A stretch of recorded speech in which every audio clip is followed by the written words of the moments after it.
Lieber Gott, war mir tot, wann ich werden so wieder abstinent. Dazu hab ich kein Talent, nur ein Wein schenkt's mir rein. Ich bin heut, weil's mir gefällt, immer lustig, lebensfroh. Vor mir raus irgendwo, sing ich das als heut. Jesus, Freundel, ausgesteckt ist, da gibt's Weindeln gut und süß. Gibt's mir geschwind ein Lied daher, vorhin mir rum ist Kammerleer. Jesus, Freundel, ausgesteckt ist, da gibt's Weindeln gut und süß. Gibt's mir geschwind ein Lied daher, aber höher geht's nicht mehr.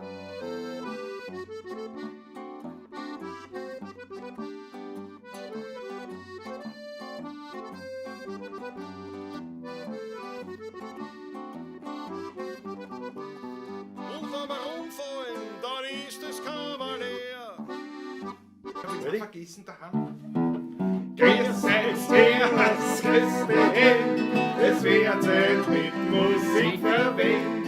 Ich will für euch die Sänger Bohren.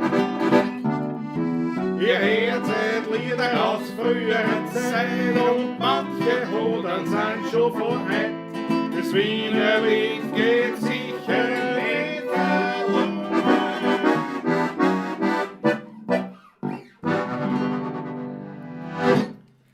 Habe ich die Ehre, grüß euch. Warte, muss ich auftragen. Küss die Ist Hände. ein bisschen spät dran. Wir sind heute ein bisschen im Stress. Also. Start der Runde. Wir sind heute nämlich auch live auf Clubhouse. Clubhouse, genau. So. Das erste Mal. Na, es sind ja schon jede Menge Leute da, grüß euch. Habe ich die, das alles, der Jota ist da, Ulis Lonek ist da, Karl Duschl, Matthias Mariacher, Fritzl Stadtkus, Daniela Schlöge. Die Bristonik sind da, Daniela Schlögl, habe ich schon gehabt, die hat noch mal geschrieben. Ah, okay. Pardon, zweimal ist da.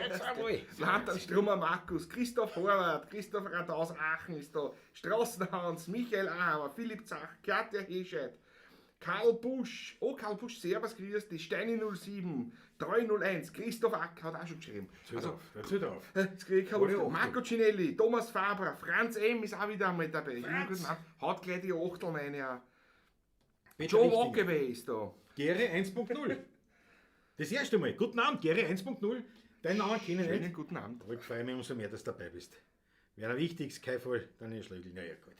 Eine Welt. Ihr seid ein Wahnsinn, alle. Und alle, die nicht mitkommen, die nicht mitschreiben, natürlich auch herzlich willkommen. Unbedingt. Ich hoffe, ich habe die erste. Erstens hast du gleich wieder reingeredet. Wir haben gar nicht professionell begonnen, sondern du hast wieder reingeredet. Du sagst immer, und bereit? Naja.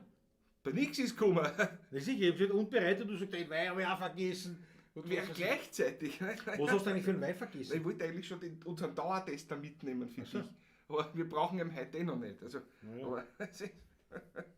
Aber mein Anteil, dass ich mich schon eintrinken kann drauf, das war es gewesen. Ja. Aber heute haben wir noch keinen Dauertester. Nein, ich habe das ein bisschen abbrechen müssen. Also abbrechen. Kürzen, die Begrüßungsnummer, weil ich dann noch vergessen habe, dass ich auf Clubhouse auftrage. Wie gesagt, da, auf Clubhouse kann man jetzt nicht in dem Sinne mitreden, wie es normal macht, sondern es ist einfach eine Live-Übertragung der Pawlatschen, sprich dem YouTube-Livestream. Ja. Auf 16er.tv, auf YouTube findet man das und wir haben heute mal eine kleine, nicht eine Neuerung, sondern einmal wieder eine kleine Änderung in unserer Trinkgewohnheit vorgenommen. Und zwar, wir haben das letzte Mal, haben wir davon geredet, oder was ist das vorletzte Mal, weiß ich nicht, von die Viertelglaseln. Genau, das letzte Mal, unsere Viertel, unsere persönlichen Viertelglaseln. Und ich sage jetzt her, 1999 steht, ich muss schauen, ob man das sieht. Wahrscheinlich nicht. Nein, pass auf. Gib mir da den Schaumgummi, was da liegt am Klavier. Gib mir den her, dann sieht man es vielleicht besser. Dankeschön. Applaus für meinen Assistenten, Patrick. Dankeschön. Patrick the Brain. Danke euch. Rutger. Da gleich werden die Achteln reinkommen für mich. So, schauen wir, ob es noch besser geht. Jawohl, schau. 16er Burm. Da haben wir es noch geschrieben mit D-Apostroph. 16er Burm. Und da muss man schauen, sie kann man es lesen, aber es steht nicht scharf, jetzt aber ein bisschen zurück wieder. Da. 16.10.1999. Die zwei Glaseln haben wir seit damals, das war eine Sturmwanderung, oder? Weinwandertag. Weinwandertag. Der Otterkringer Weinwandertag war das. Und beim heurigen zum Weinstock, wo wir angefangen haben damals zum Spülen, den es jetzt nicht mehr gibt, dort haben wir, Ja. war der Ausklang. Und da gab es für die Teilnehmer von diesem Weinwandertag gab's diese Glaseln. Und da muss gleich solche machen lassen, natürlich. Marvihof ist auch wieder dabei. Hallo, ihr Lieben, grüß dich gut. Ja, was grüß euch. Und jetzt haben wir gesagt, und man muss sich das jetzt vorstellen, das war stets beim Heurigen. Bis zuletzt, bis zum Otteringer Landhaus. Genau, richtig. War das im Besitz, also ist im Lokal eigentlich. Ja. Und war in Verwendung, allerdings nur für uns. War nur für Also uns die Qualität der Glaseln war nicht schlecht. und hat überlebt. Und wir haben viel daraus getrunken, ich meine. Ja, Das ist schon verwendet worden. und das ist im Ja. Im Gastrogeschirrspüler. Superchat.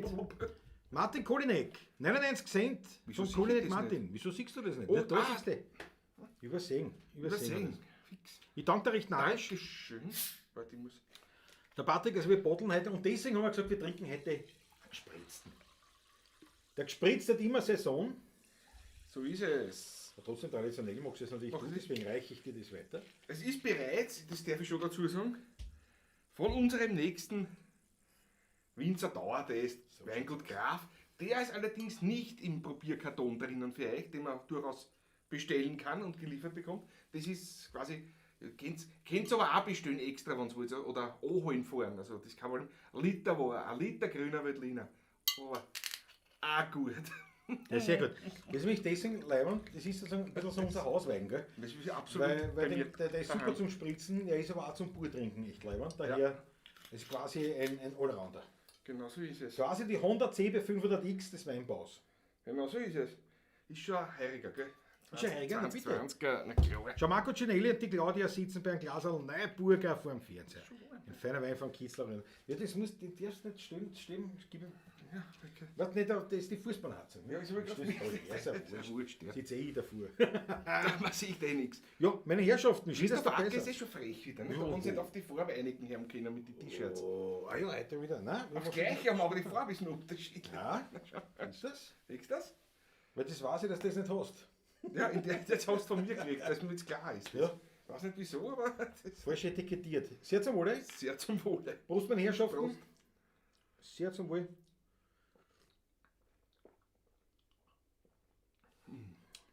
Boah, Traum. Ein gespritzter ist schon leibend. So gerne ein Achtel Wein trinken und so, aber ein gespritzter. Ich meine, da geht nicht. Wie ist das bei euch? Wie ist das bei Also auf dem Martin Kolinek übrigens, gell? Da muss ich noch mal trinken, auf den haben wir jetzt ganz vergessen. Heißt, Kolinek Martin, danke schön, sehr zum Wohl. So. Wie ist es bei euch? Was ist bevorzugt? Wenn Weintrinker? Pur oder gespritzt?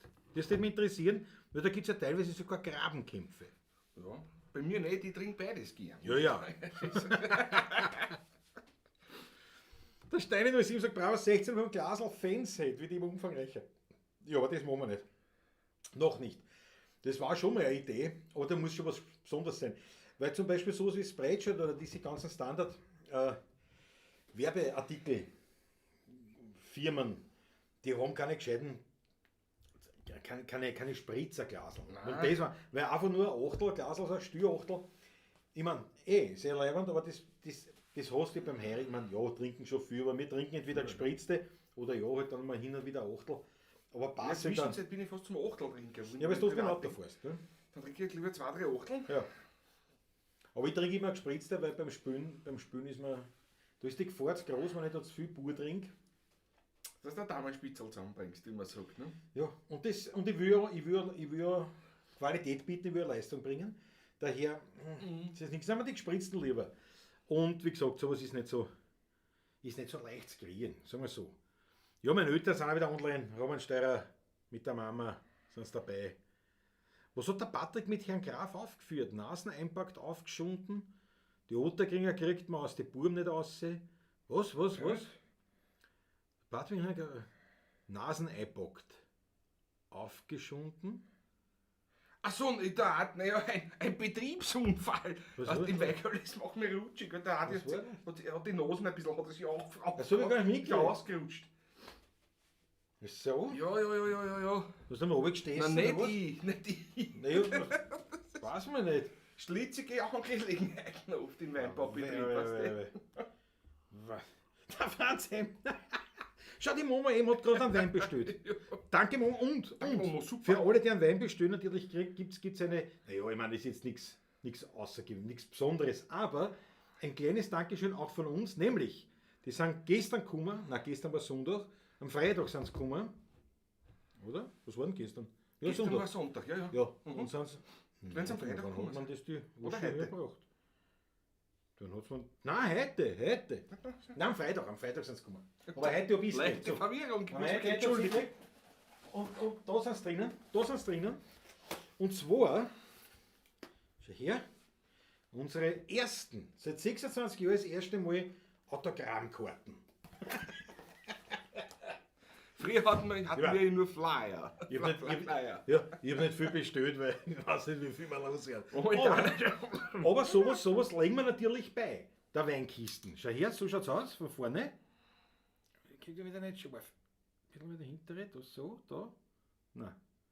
Von vorne und von hinten. Steht dann auch was drauf, ist ja wurscht nicht, aber das wie so ein Momo, wenn du einen Wein bestellt hast, die ersten Autogrammkarten der 16 sind dabei. Wir sind Ich hoffe, ich muss den Lukas schnell sagen, dass die schon da sind, nicht dass er es gleich verschiebt. ja, das stimmt. Das ist ja für X gemacht. Ja, hast du nicht gesagt, dass die Karte... Das habe ich vergessen zum Sagen. Also gut, Mama, wahrscheinlich hast du keine Autogrammkarte mehr. Das kannst du schon aufzeigen. Nein, heute wird das nicht mehr auf die Post bringen. Also, Naja, gut. Ja, aber das musst du ihm sagen. Das ja, musst du ihm sagen. wenn die Sendung muss er vorbei ist, vorbeibringen, werde ich ja. sofort eine... Ja. Ich schreibe ihm dazwischen. Ja, schreib mir eine gleich. WhatsApp. Oder ruf ihn an.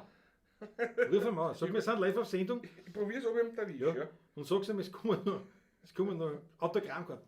Das erste Mal, wir sind das erste Mal gefragt, Patrick, wann war das? Das erste Mal Seniorenmesse in der Stadthalle war das. Wann war denn das? Boah, also etwa 20 Jahre. Ich Nein, probiere so ihm lang erwischen. vielleicht nicht, aber... Entschuldigt mich kurz, ich war probiere gerade. bald 20 Jahre alt das her sein. Und da sind ja so Autogrammjäger, also keine Senioren, sondern so, das sind echt Autogrammjäger unterwegs. Und die haben von allen, was dort gespielt haben sie Autogramm wollen. Und natürlich von uns auch, nicht? Und, ja, und die sind gekommen mit einem Bierchen. Und da haben sie schon eingebiegt und servus, irgendwie Lukas, ausgedruckt grüß dich. irgendwo was und Perfekt, eingebiegt und eingeschrieben, 16. Du, entschuldige die Störung. Ich bin gerade auf Sendung da. Ja. Aber Grüße von mir auch, einen gell? Gruß vom Klausi bitte. Du, bitte, bevor du ein Packerl verschickst, weil die Momo eben hat gerade eins bestellt, glaube ich, online oder was. Du kriegst von mir noch Autogrammkarten von uns, dass du Autogrammkarten in den Karton reingibst, bitte. Oder hat er schon verschickt? Oder hast du auch nicht oder hast du was verschickt? Nein. Morgen das erste Weg, okay? Ich bring da morgen, bist du morgen, reden wir dann, ich telefoniere morgen mit dir, nur dass ich das vielleicht beim Adi vorbeischub. Gut, passt. Ja? Liebe Grüße. Ist gut. Liebe Grüße bitte vom Klaus auch, gell? Ja. Du, Pfiati dabei, gell? Servus Jawohl. dabei. Jawohl, er wollte morgen in der Früh das erste was auf die Post bringen. Ja. Muss er warten. Muss er warten, weil die Autogrammkarten gehört rein. Weil auf jeden Fall haben wir damals schon beschlossen, und wie gesagt, ja, wird her sein. Na, 20 Jahre nicht, aber naja. Nein. So, oh ja, 20 Jahre wird das schon her. Naja, sein. kann schon sein. Das erste Mal fast, naja, 18. Ja. Aber so auch die 20 Jahre. Und da haben wir dann gesagt, Kann ja, schon sie sein. brauchen so Autogrammkarten. Dann haben wir gesagt, jetzt für was brauchen wir Autogrammkarten? Für wen? Für die 3 Sammler, was dann da kommen. Und da haben wir dann immer wieder gesagt, nein, machen wir. Und dann haben wir gesagt, bitte, zahl was. Und heute, also nicht heute, aber heutzutage, haben wir gedacht, wenn wir so eine Kisten Wein verschicken, dann muss eine Autogrammkarte nehmen. Autogrammkarten rein, ja. Ja, und deswegen haben wir die jetzt da. So, der Franz Heim sagt nicht, Leiberl, die Glaseln haben sicher schon das 1000 Hektoliter Service hinter sich. Na, garantiert.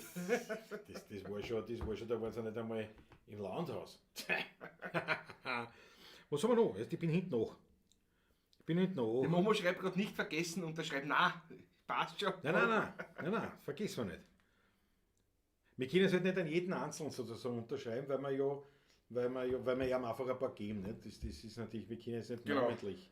Das war das nächste noch, aber das ist war ein bisschen nächste zu, noch. das ist zu umständlich. Ein bisschen umständlich, ja. Ich meine, es ist zwar eine Nachbarwirtschaft, also ich kann da jeden Tag Ja, hin und her was denn? pendeln in die Tablet. Die Welt geht das auch. So, pass auf, jetzt geht's auch mit meiner Frage, was ich gehabt habe. Matthias Mariacher, trinkt lieber pur. Peter Richtinger sagt, pur bin ich so schnell fett. Also pur.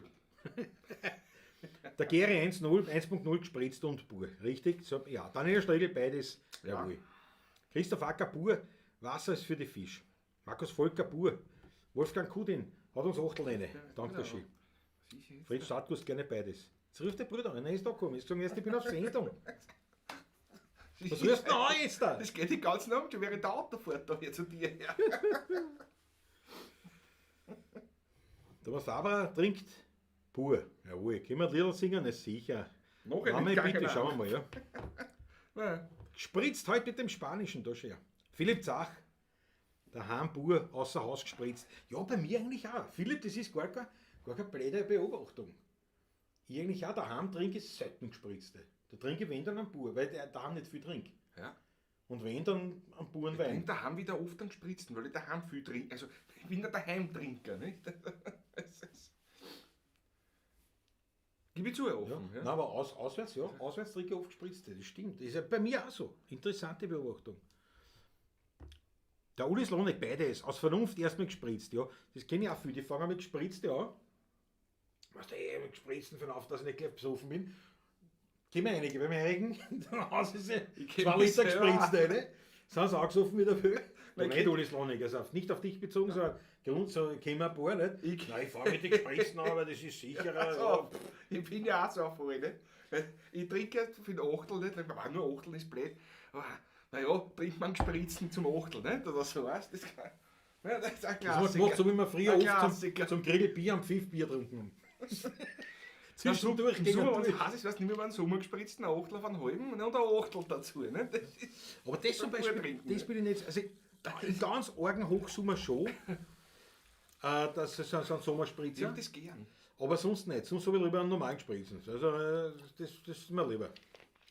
Was haben wir noch? Ich brauche keinen Spritz, ich bin gespritzt, sagt der Thomas Fabra. Ja gut, ich meine, das war ja bei uns auch der Fall. Kennt ihr das Lied? Während, das ist eine alte Sau. Das ist eine alte Frau. heißt Alte die. Frau. Eine alte Frau. Während, das ist eine alte Frau. Sie kann Schon nimmer greifen. Ausprobieren.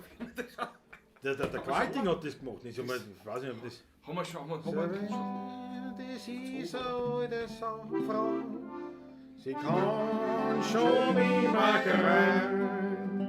Und in der Goschen tun die Zent unheimlich schier verfällt.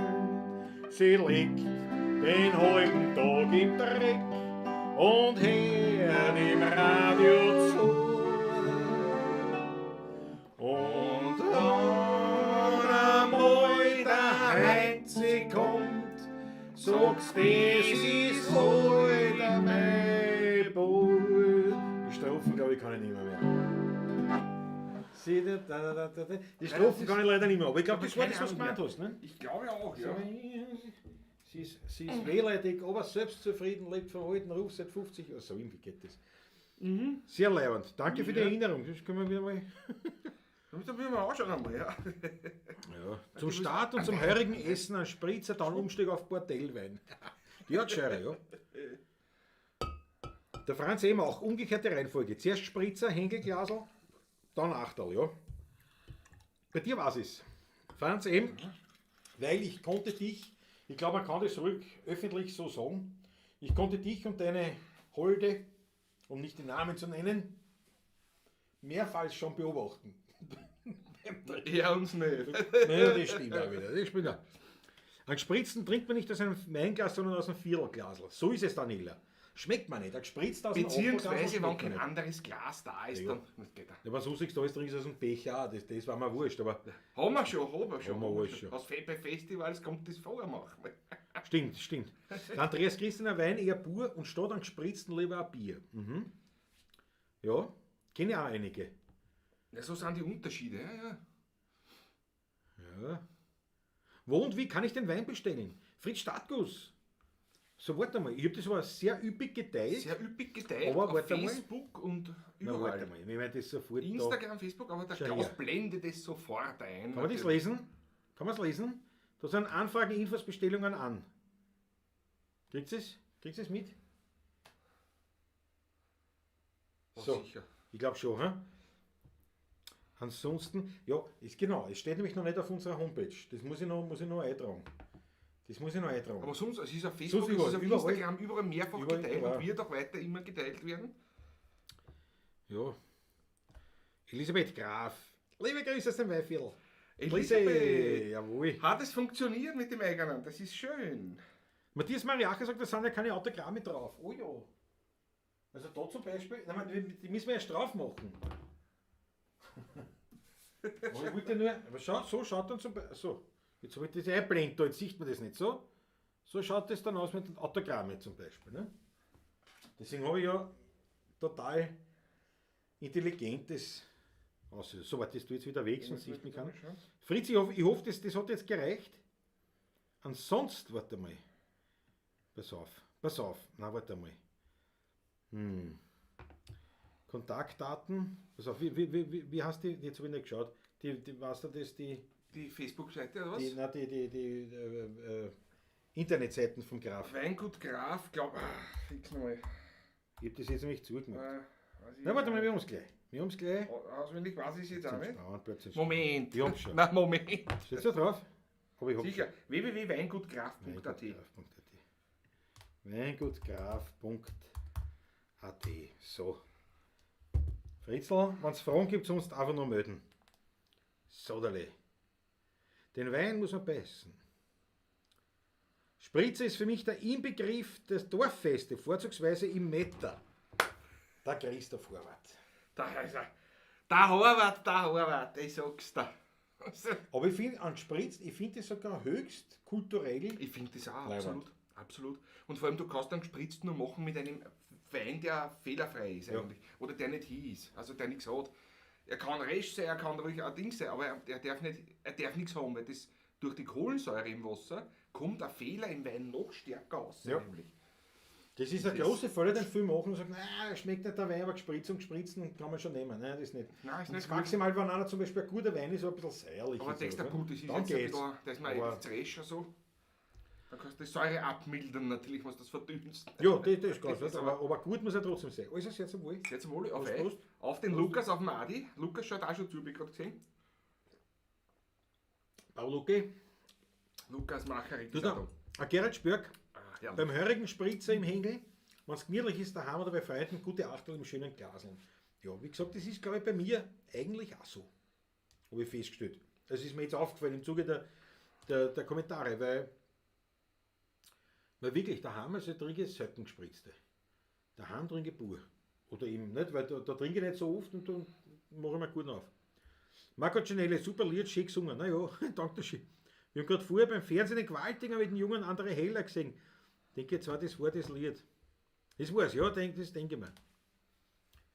Danke schön, Marco Cinelli, das gefällt mir.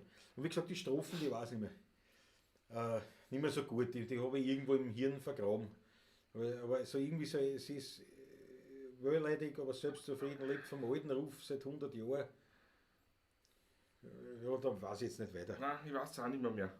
Tja, Ein gemischt, Ulis Lohnig gesagt, ja, gespritzt nur aus gutem Wein. Ganz deiner Meinung? Für mich am liebsten ein gemischter Satz. Das war's gut. Na, Quentin und so geht auch gut. Mr. Satz ist ja typisch Wien, nicht? Ja.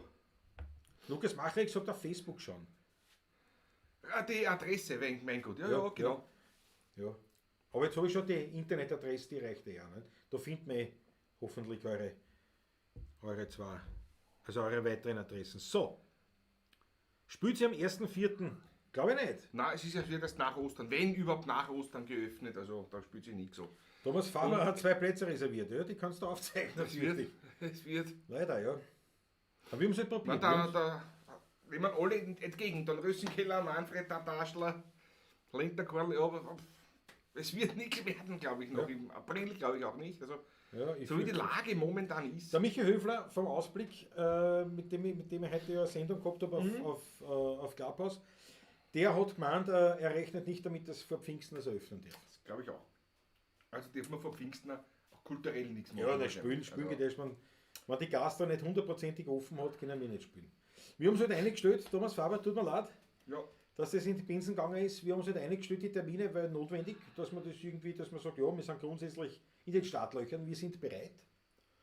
Aber natürlich, die Staatsgewalt Wir lassen also die Plakate drucken einmal. Ja, sicher nicht. Das Das ist machen klar. wir alles. Machen wir alles. Was sagt der Gerhard Spürk? Außerdem ist ein Spritzer Weltklasse gegen einen Durst. Das stimmt. Das ist richtig. Das Achtel für den Genuss. Das stimmt absolut. Und es ist im Sommer, aber wie gesagt, den Sommer gespritzten, also wirklich nur, wenn es extrem Ah, heiß ich hab ist. das schon gern. Ja. Ja, ich weiß. Ja, du trinkst oft einen Sommerspritzer. Also. Ich habe lieber einen gescheiten gespritzten. Franz Gmiller, grüß euch gut. Der Franz ist auch mit dabei. Franz Servus, ist dabei. grüß dich. So, jetzt spielen wir mal wieder was. Spielen wir was, ja? Machen wir was wir schon lange nicht gespielt haben? Der Nachteil mit dem Spritzer ist natürlich die Kohlensäure. Ne? Ja, das Die ist... Arbeit. Also für einen Operettensänger wieder vollkommen der. Oh, das Fenster auf. Wobei, zu. in Honzo war es eigentlich wurscht. Noch sowas. Kann mich Aber nicht zu- aber zum- eins Holiday kann mich noch erinnern. Jetzt spielen wir ein Lied, dann erzähle ich die Geschichte, die ich schon ein paar Mal erzählt habe, aber man wiederholt sie ja gern, zum Thema Gespritzten und Johann Wolfgang von Goethe. Ja, dazu ist gleich erst. Nein, zuerst spielen wir was. Man muss sich die Leute bei Na Laune gut. halten. Ne? Na gut, dann halten wir euch bei Laune. So einen Handstand auch noch machen oder was? Bitte Der nicht. Scherzerl. Wir sollten die Leute bei Laune halten und mir nicht mein Zimmer zusammen haben. Da. So, was spielen wir leicht? Was mir Du hast gesagt irgendwas, ja? mir gerade eingefallen ist, ist es mir entfallen wieder. Ja, schau her. Das ist sowas, dass bei mir auch sowas gibt. Was da kein einmal. gutes Bild hast. Dass bei mir auch mal sowas gibt. Das wirklich, das ist weg. Ja? Dann schau, ob es wieder kommt. Gibt's ja nicht. In welche Richtung war es? In welche Richtung? Was Lustiges war es. Das Was weiß ich noch. Lustiges? Ja. Was wir schon lange nicht gespielt haben? Ja. Oh ja, ich brauche kein ganzes Fassel Wein, weil das jetzt so zum gespritzten passt. Aber ich Warte mal, brauch- ein bisschen leise sind wir. Nein, da. Ein Leise sind wir? bisschen lauter kann ich dran, aber ich. Wer schreibt? Ja. Gerhard Spürk gemeint. Okay. Ein bisschen leise, ne? Ein Meter Tequila. Ne, jetzt geht's auch. Christoph Radau. Zum Horvath. Ne, da sind sie beieinander. Da sind sie beieinander. Ja, Wahnsinn. So, was? Ich brauche kein ganzes Fassel So Wein. schaut's aus. F-Dur mit Bertha von Sau, richtig? Ich, Ja, Entschuldige. hau her. Und oh, dann Ring kann Komm, ein Ring nicht zusammen. Du musst die Wicke wieder machen. Ich wieder locker.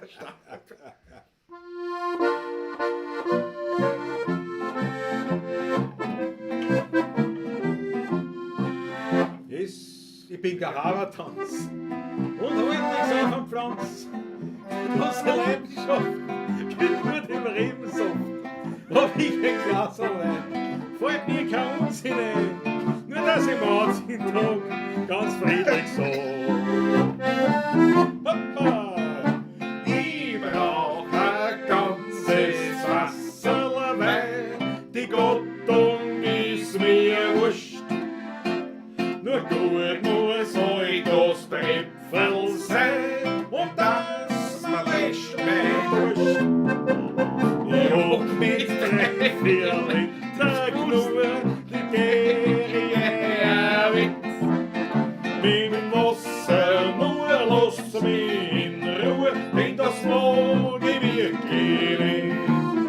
Mit Wasser nur lass mich in Ruhe, denn das mag ich wirklich nicht. Ich hab das ausprobiert, hab ziemlich lang studiert.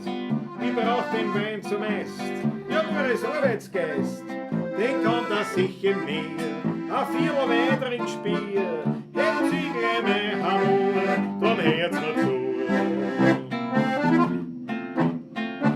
Ich brauch ein ganzes Fasserl Wein, die Gottung ist mir wurscht. Nur gut muss euch das Tripfel sein und das verwischt mein Durst. Ich hab mit 3-4 Liter durch, da geh ich herweg. Mit Wasser nur lass mich in Ruhe, denn das mag ich wirklich nicht. Mit Wasser nur lass mich in Ruhe, denn das mag ich wirklich nicht. Schmack. Mit einem Spruch hab ich kein Preis. Ich ewig schon was die Zeit. Und beim Fernsehen schlaf ich ein. Denn für mich gibt's nur ein Wein. Ist mir die erste nicht eingefallen. Wo vorm Haus ein grüner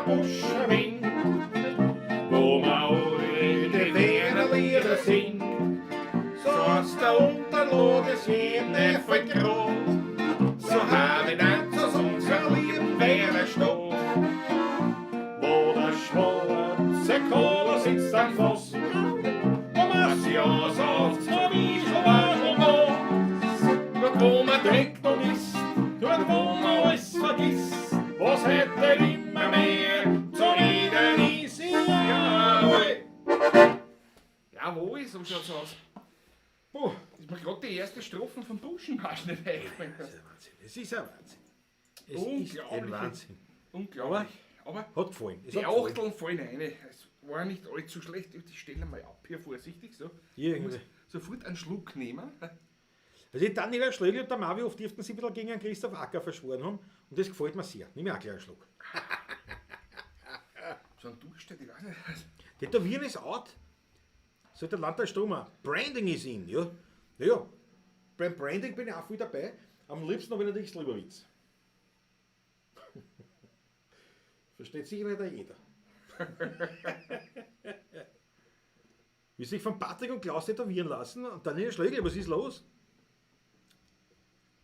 Mit Tätowierte, da gibt's nichts. Meine Mama will sich tätowieren lassen jetzt da. Die ist jetzt 80 geworden, die will sich ja tätowieren, hat mit meinem Tätowierer schon geredet.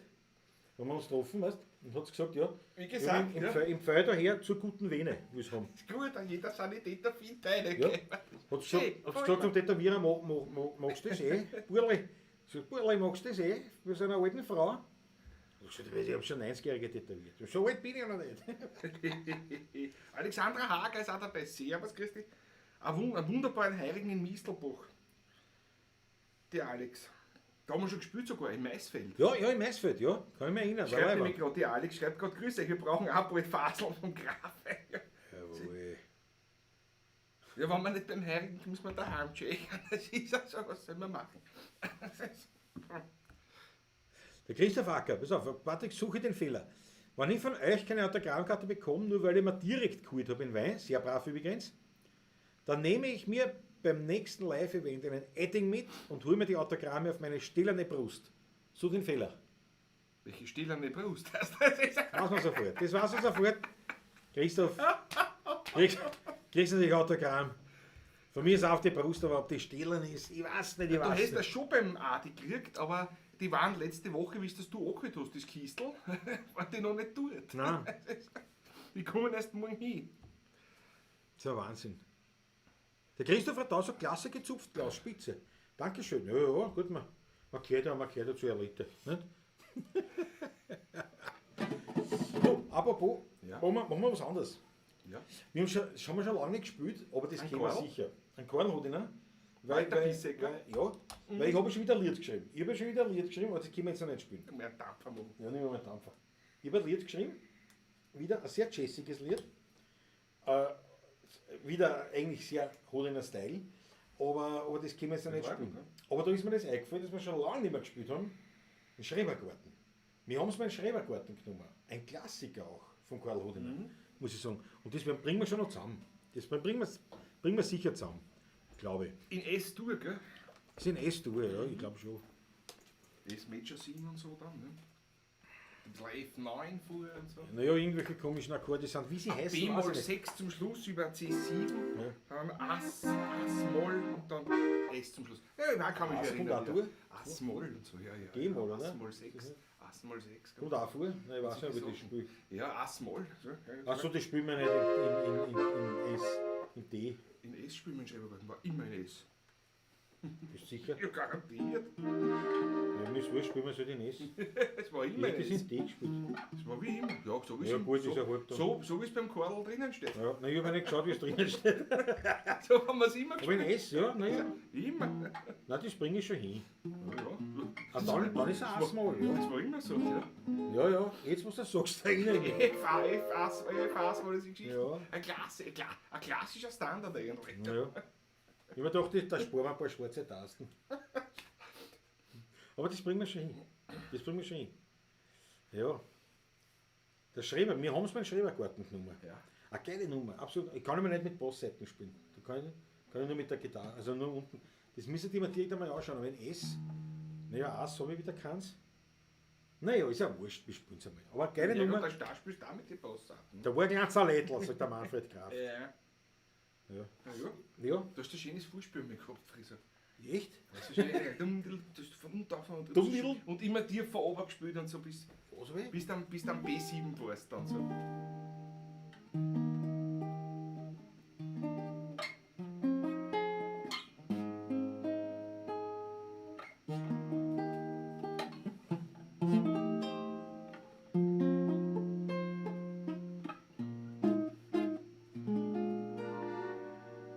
Da war ein Salätl und da ein Blumenbettel und da hast die Feigerl in die Augen geschaut. Da war Werkzeugkittel und ein Sack Düngemittel und in das Hittel hat's der Bagger reingehauen. Da war ein kleines Bergerl und drauf ein Gartenzwergerl und da hast zum ersten Mal die Masen gejuckt. Da war ein Fliederstammerl und da ein Kirschenbaumerl. Doch die letzten Kirschen haben dann schon die anderen braucht. Wir haben so einen Schrebergarten genommen mit alle Bahn. Wegen was brauch ich jetzt noch einen Sommer bei mir daheim? Wenn ich auf die Gasse schaut alles grau und staubig aus. Ob jetzt die Sonne scheint oder Regentropfen fallen, den blauen Himmel sehen, aus dem Erdliche keine Chance. Die Baum um so ist, doch wer wird den Himmel zahlen? Drum wart ich nimmer auf den Sommer, nein, nicht im Brand. Wir haben's mein Schrebergarten genommen, mit alle Bahn. Jetzt stehen auf der Plantagen bei 21 Etagen. Die Masen und die Amseln sind zum Friedhof geflogen. Dort sitzen sie die Bäume und ich tät nix versammelt. Es war ganz gut, war ich nur gleich mit einer gezogen.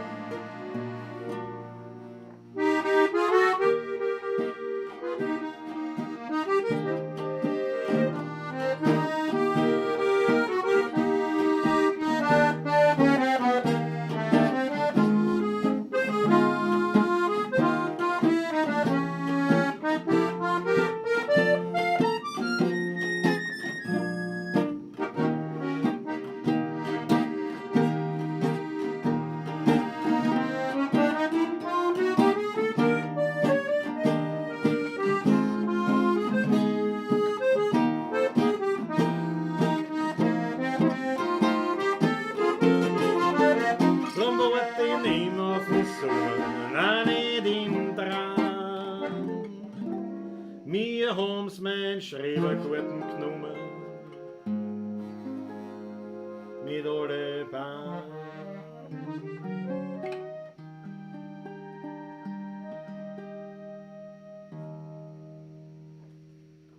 Mit Solo hat er mich ein bisschen überrascht. Ja, Ich glaube, ja. die spielst nur zum Ende weiter. Jetzt, dabei hast du wieder von vorn begonnen. Ich hab die da komplett. Ja, weißt du warum? Ich hätte zu Ende Weil gespielt. ich mich verspielt hab. Ich wollte nämlich zu Ende spielen. Ja, nein, geht. Aber doch, warte mal, jetzt ist Das- am Anfang wieder. Das war mir vollkommen klar, weil es ja auch logisch war.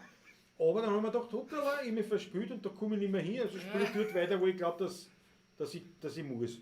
Das war dann ein Blindflug, aber es ist schon Ja, gegangen. ja, nein, ist gegangen. Geht ja. Da können wir nichts. Ja. Da können wir nichts. Aber es ist definitiv, das muss ich mir anschauen, einmal in Ruhe, weil da unten, weißt, das ist da herum nicht zum Spielen. Ist auch nicht so schön. Also, Nein, es ist nicht schön. Das ist nicht schön. Man muss jetzt wirklich unten irgendwie, aber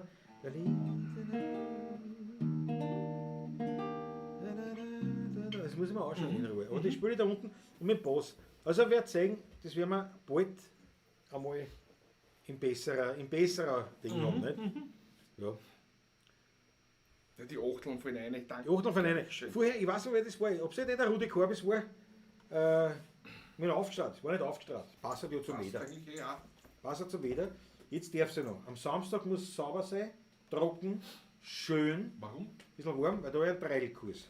Und so im Gas viel lustiger. Also, Ja, mit der Gatsch war mir wurscht, aber es muss trocken sein, von außen, von draußen, nicht? Also von oben her, nicht? Und nicht zu kalt darf es auch nicht sein. Das erwarten wir am Samstag. Angeblich wird es eh schön. Man wird sehen.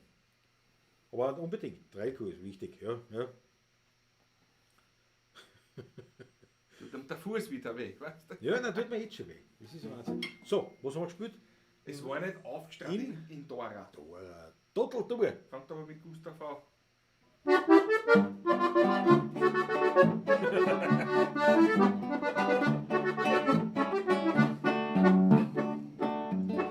Wenn ich am Samstag vom Wirtshaus komm, brauch ich mich zu Fuß nimmer zu Haus.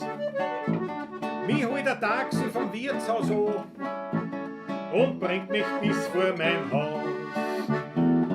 Denn ich hab oft bei der Nacht schlechte Erfahrungen gemacht. Es war nicht aufgestrahlt und ich war angestrahlt, da hat's mich hergestrahlt, als mir nicht gescheit. Ist einer angestrahlt, da geht nicht mehr gestrahlt, sonst ist er hergestrahlt für alle Leute. Ihr tat's was zusammentragen, da muss ich auftragen, wenn's mich dran für lange Zeit. Ist einer angestrahlt, da geht nicht mehr gestrahlt, sonst ist er hergestrahlt für alle Leute. Ist einer angestrahlt, da geht nicht mehr gestrahlt, sonst ist er hergestrahlt für alle Leute.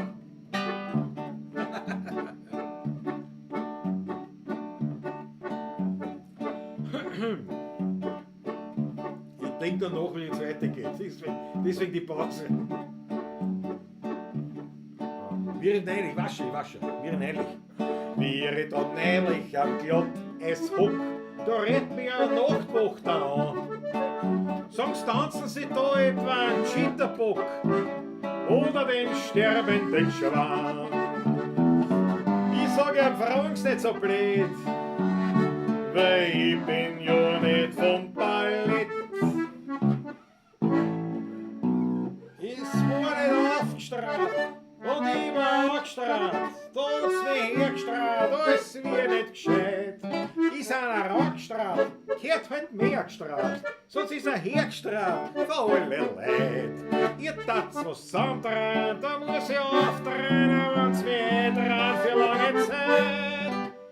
Ist einer angestrahlt, da geht nicht mehr gestrahlt, sonst ist er hergestrahlt für alle Leute. Ist einer angestrahlt, da geht nicht mehr gestrahlt, sonst ist er hergestrahlt für alle Leute. So schaut's aus im So Schneckenhaus. schaut's aus und nicht an. So schaut's aus im Schneckenhaus. Danke euch vielmals für die Achtung. So ist das Fenster aufmachen, ist das Das muss warm, auch warm, gell? Ja. Der heilige Weih, der Harzdernerei. Ja, das gehen wir auch spielen. Wir sind noch nicht draußen im schönen Liebertstal, aber schon lange. Hast schon lange nicht gespielt, ja? Ja. Schau, Michael Höfler. 1210 Abonnenten habt im YouTube-Channel. So viel. Ja, der Leibwand, ja. Ah ja, super. Wir waren erst 1200 jetzt da. Ja.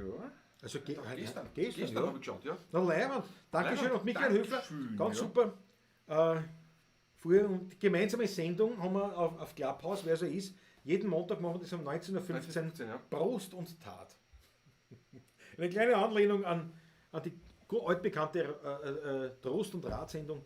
Prost und Tat mit Michael Höfler, mit dem auch einem Weinbauern unseres Vertrauens. Ja. Bei dem spielen wir wieder die Termine, aber da noch gar nicht gegeben. Siehst du das? Schlecht. Der Michael Höfler, wenn Hast du du nicht nicht- hast du schick da nicht mir schon- nochmal das E-Mail. Hast du da noch nichts gespielt mit Nein, dem? das haben wir gestern ausgemacht. Ja, Vorgestern. okay, passt schon. Michael Höfler, schick mir bitte nochmal E-Mail mit den Oder, Terminen. oder schick's mir gleich direkt. Das Kannst du auch machen. ein Schick's uns WhatsApp oder beiden was, ja. Ja, ein paar Termine Danke. ausgemacht, weil das können wir euch auch gleich sagen. Es gibt wieder, immer natürlich vorbehaltlich, dass wir dürfen. Es gibt einen Osterweinkost, den machen wir wieder online. Das ist wieder in klassischer Art und Und wann? Weise. Nach Ostern. Nach Ostern, okay? Nach Ostern, das ist der Samstag, glaube ich, nach Nach Ostern. Ostern, okay? Ja. Dann haben wir wieder natürlich ein Open Air beim Heirigen im Ausblick. Das wird sein im Juli. Freue mich schon riesig. Also da wird man sicher spielen dürfen wieder. Hoffe doch. Nicht, Da sind wir dass da es um. möglich ist, ja. Dann gibt es eine Weinkellereröffnung, weil der Weinkeller in der Stammersdorfer Köllergassen von Michael Höfler, also vom Ausblick, vom Heurigen Ausblick, wird dort auch als Heuriger eröffnet. Da spielen wir auch. Also wenn man darf. Nicht? Und das war nämlich so rund ums Mailüftal herum. Im Mai, ja, ja. Das ist eh 1. Mai oder was? Ein Erst einmal Rooftop-Konzert. spielen wir schon. Das weiß ich. Ja, nein, am 30. spielen wir. Oh, 29, spielen wir. Ja, sicher, beim ersten auch schon. Ich auf mein Kalender habe ich nichts. Okay, dann Nein, passt nichts, schon. auf mein Kalender habe ich nichts. Ja, dann passt schon. Ja, das war ein Rufkonzert. Quasi wie U2, nur halt 16. Wie die April. Beatles. Wie die Die Beatles. Beatles, ja. Nur halt mir. Die Beatles waren ja da in einem Hotel, nicht? Auf irgendeinem Hotel. Ja, wir spielen beim Möbler. Wir spielen beim Höfler, beim Herigen, wie es geht. Und dann, was haben wir noch? Das war es eh schon, weißt du das nicht eh schon? Ich glaube, das war es eh schon. Ja. Also wir haben da. Der Der Christopher Christi- Acker schreibt schon, Klaus, das heißt Dr. Michael Höfler. Ja. Vollkommen richtig, vollkommen richtig. Da weist er mich zurecht. Das ist Zurecht, vollkommen zurecht. Er weist mich zurecht. So, was haben wir da? Die Achtel von einer. Jawohl. Na herrlich. Aber das gefällt mir voll. Der Andreas gestern, ich sag's aber, da geht es glaube ich nur darum, dass alle eine Schlafgelegenheit im Marvihof kriegen. Aber ich hoffe, wir reden von dem Tag, wo wir spielen. Im Skanarium. Hoffe ich doch, dass es um das geht. KTM-Junk ist dabei. Natürlich geht es um das. Um was geht es sonst? Kann um das gehen. Boah, ich blatt auf ein bisschen gespielt. Wir sind immer gewohnt. Ja, Aber mir ist das wurscht, ich hau den aber mit Todesverachtung. Mit ja, Todesverachtung. so Todesverachtung schaut er nicht rein. Mit Glasl von 1999. Erinnerungen werden wach, herrlich. 16.10.1999, ja. Ein Wahnsinn. Die sind gut beieinander, du. Das ist leibend. Ja, aber die waren aber üppig in Verwendung. Und dass da nichts hinfahren ist, also, da bin ich wirklich ganz. Wie gesagt, voll im Gastrospüler drinnen. Ja, voll. Ja, und dann, wie gesagt, und Umzüge. Zweijährige. Ja. Drei. Drei eigentlich. Eigentlich drei, ja. Dreijährige überlebt. So Wahnsinn. Ich Das ist ein gieße Wahnsinn. schon. Und der Oliver, der das Ottonie Landhaus gehabt hat, der hat nicht den Anstand gehabt, hat mir angerufen und gesagt, du, pass auf, was wir spielen nicht zu und hin und her. Und was machen wir? Ich habe deine 2 Glasel, nicht? Soll ich das bringen oder Huis oder was? Nicht? Aber haben wir es natürlich geholt. Aber es war leibend, nicht? Der andere hätte drauf geschissen und gesagt, ich spät zu, nicht? Ja, dann ist es selbstverständlich. Ja. Es geht um, das ist irgendwann Ende August. Ende glaube ich, August, ja. nicht? Ende August. Spielen wir im Skanarium in Botschenau. An einem Samstag, ja. Ich hoffe, dass das auch wieder hier an wird. Ich glaube im August schon, nicht? Ja. Die wissen sie nicht. Jetzt, ich habe angenommen in der ganzen Zeit, aber da schaut Ja, doch, nur mal 10 Kilo mehr. Ja. Ja, schau, aber die schaut aus. Ich habe Oder jetzt ist schon das wieder 3 Kilo abgenommen, muss ich Wie mal war? so sagen. Ja, ja, seit es ist ja. Oder schlecht, oder? Was? Ein bisschen Magenweh habe ich, weiß nicht. Ich habe schon Magengeschwür vor lauter Coronavirus. Pantozol hilft, 2 Wochen zu nehmen und ein bisschen zurückhalten und geht schon wieder. Das ist Pantozol. Das klingt wie Omeprazol. So. Ein Protonenpumpen. Protonenpumpenhemmer. So gut gespritzt. Ja, bravo. Der Mann von Welt hat immer einen Magenschoner daheim. Weil braucht man ja mitunter. Ja. Da bekommt der Christoph seine Ohrmarken. Das ist aber eh leibend. Daniel Schlögel. Das ist eh leibend. Der eine ist tätowiert, der andere gebrandet, der nächste genau. gepierst und was da alles gibt. Ne? Oh, Stehziel erreicht. Jawohl. Gepierst war ich, das ist früher einmal. Ja. Ja. Also heute sagt er gepierst. Früher hat man gesagt, man hat Ich einen habe Flinsel Flinsel gehabt. gehabt. Das war Habe ich auch gehabt. Ich habe auch Flinsel gehabt. Als Jugendlicher. Aber was? Harry Schneider-Font ist frech. Ja, denke ich mir gerade. Ja, da. Naja. Und der Christoph Acker, ja, das haben wir sehr gewohnt. Na, aber auf jeden Fall, das war aber leibend. Weil Christoph Acker, da warst der Erste mit einer Ohrmarken. Warst du richtig mit der Gelb? Ist halt Schwammenhelm dann. Mit Helm wird es dann schwierig. Weil Das sind schon ganz schön, ja. weil das ist ja für andere Urwascheln gemacht. Ne? Das, ne? Weil es gibt einen berühmten Politiker in Österreich, wo man jetzt einen klassischen Witz machen würde, dass das gegangen. Aber ich mache ihn natürlich nicht. Mit einem Anstand. Wieso? Das ist der das, Nicht mit einem Anstand. die Verantwortung trägt es mir bald so ausschauen wie er, weißt du? Wenn noch länger die Masken bei mir an, weißt du? Schauen wir aus wie die Ferengi. Ja. Ich sage immer, Ferengi passt zu unserem Bundeskanzler. Ne? Er ist der erste außerirdische Kanzler der Welt. Gefällt mir. Ist ein lieber Kerl. Schaut lieb aus mit dem Erste außerirdische Der Kanzler. Ferengi. Der hat die Ferengi-Urwachtel, das ist noch nicht auf. Warte, du darfst auf einer Live-Sendung keine offizielle Beleidigung sagen. Dieser Kapitän, das ist ja lieb. Das ist ein Witz. Das ist, Herr Roth, ich weiß nicht, was er sich Keine anschaut. Beleidigung. Ich habe mich nicht beleidigt, das war ja lieb.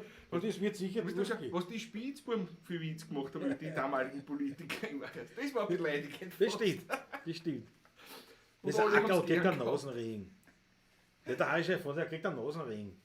Der Hacker. Das ist gescheiter. Ich friss nur noch Kernelbrot, Salat, Putenfleisch und Reis, trainiere jeden zweiten Tag an meinem Tower und mein Wampen wird trotzdem immer größer. Snoop Dogg ist das ist ja kein Leben. Das ist ja furchtbar. Allein Putenfleisch, das geht die ganze Zeit, da tierlst du ja aus. Das kannst du nicht machen. Und schon gar nicht der Buttenfleisch aus dem Supermarkt. Das ist ja das. Da kannst du kein Plastik essen. Ja, das ist ein Styroportassen, sättigt da. Nein, geht Nein, tu das nicht. Das ist wirklich nicht gut. ja. Du, ich habe das neue Lied geschrieben und ich weiß nicht, wie ich das niederschreiben soll, weil ich nicht weiß, wie die Akkorde heißen. Aber es sind viele Akkorde. Dann Das- schreibt der Akkorde auf Noten auf. Ja, wäre mir leichter tun. Ich habe kein Problem damit. Also, Aber weil ich spiele, es ist mich. spielst du das jetzt, oder was? Nein, Dann lausch ich dir. nein, ich sage dir nur die Akkorde, was vorkommen, beim Refrain. Interessiert dich das eh? Beim Refrain.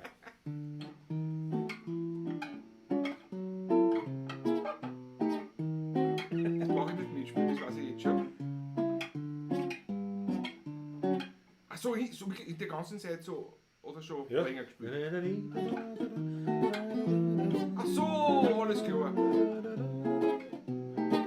ich habe keine Ahnung, wie die alle heißen. Ich meine, ich könnte nachschauen, aber. Schreiben wir es auf Noten auf die Akkorde. Die 4 Klänge, Sauhocken. 5 Klänge. Wurscht, passt schon. Sauhocken. Ist aber auch Hocken. Schreiben wir es Ich auf. weiß nicht, ob ich das nicht einfach ein paar Mal vorspiele und du huckst da so. Na lieber. Na, schauen wir mal. Aber auf jeden Fall, das Ja, wird ich bin gespannt mir sein. dann noch nicht sicher, ob es ein 8-7 oder 8-9er ist und so. Das ist wahr. Ja, soll ich es euch vorspielen? Soll ich es Du spielst vorspielen? vor uns. Aber ich hab das ja. Das ist sicher. Soll ich es euch Also vorspielen? von mir aus Haut's mir eine, pass auf. Da brauch ich. Ich genieße. In welcher Da Tonart brauch- ist das Grundsätzlich gedacht? Dora. Dora. Dora. Schöne Tonart. Ja. Gib mir die andere Gitarre. Ist gar nicht Warte, jazzig eigentlich. Die da. Aber ja, Da stehe ich auf. ja, ich stehe schon. Der, Mein Gott, nein. einer hat morgen mehr ich, der Und dann hat brauch der ich Haxel. Na, wo hab ich denn das? Da. Aber da muss ich umplanen dazwischen. Da habe ich nämlich so viel Text geschrieben. Und dann bin ich drauf gekommen, dass der Text, was ich da geschrieben habe, nicht zusammenpasst. Weißt du, was ich meine? Das passt hinten und vorne nicht zusammen, also thematisch. Aber ich dachte, das ist super im Versmaß. Schau, die roten Achten von einer. Ja, Da darf ich euch vorstellen. spielen. Das ist eine Premiere von einer Oh, Skizze. es sind von 74 auf 72 Zuschauer. Ja, das ist falsch. Ne? Na, warte, bis ich spiele, dann sind wir wieder unter uns. Das ist echt, das ist mir passiert. Ich habe mich so aufs Versmaß konzentriert, dass ich am Ende des Tages wahnsinnig viel Text gehabt habe und dachte habe, erst, das passt inhaltlich, das ist wie wenn es, das passt nicht zusammen. Jetzt weißt du, wie es den anderen oft gegangen ist, wenn man dann so von narischer Kastanienbaum und so Ja. traurig hangen, dann wie das zustande kommt. Dann. Naja gut, aber man, der hat irgendwas gesucht für das. Aber da, das habe ich geschrieben, schon her. 1, 2, 3, 2,5 Seiten. Und von dem Ganzen ist aber nur das und da irgendwas zwischen dem durchgestrichenen da. Das ist so nur immer doch, das ist schon viel Text. Das könnte das Nein, ein das modernes ist ja nur- Stück, oder was? Und dann muss ich umpladeln, dann habe ich da weiter. Lesen kann ich es auch nicht. Ich habe schon befürchtet, das ist ein modernes Stück. Patrick, Blutwurz-D. Jawohl. So, ich spiele es euch vor, weil wir unter uns sind und weil man, das ist ja, wir sind ja Community, wenn man so sagt. Man könnte sagen, es ist eine musikalische Notiz. Notiz, Notiz, ja. Notiz, Alter. Dann die Zitze da wahrscheinlich mit der Kopf. Eine musikalische Notiz. Bin Ist gespannt. das. Ja, ja. Ich habe zum Beispiel kein Fußball gar nichts. Ne? Ich habe kein Was Fußball gar nichts. Das entsteht dann schon. Ja, eben, das muss ich.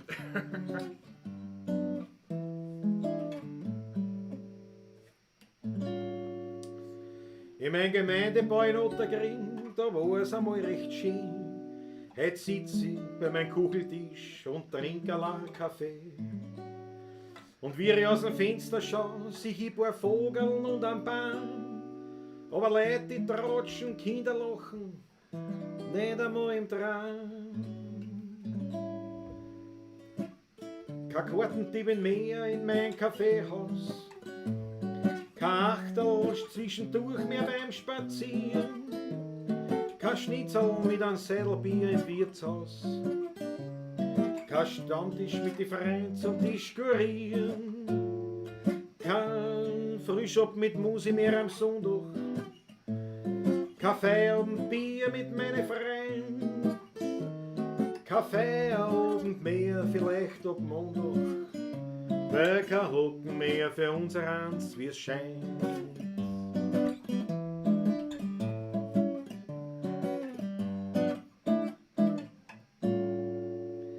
In meinem Gemeindebau in Ottergring sitz ich die ganze Zeit, allein nicht bei meinem Kugeltisch und wir so gern zu zweit.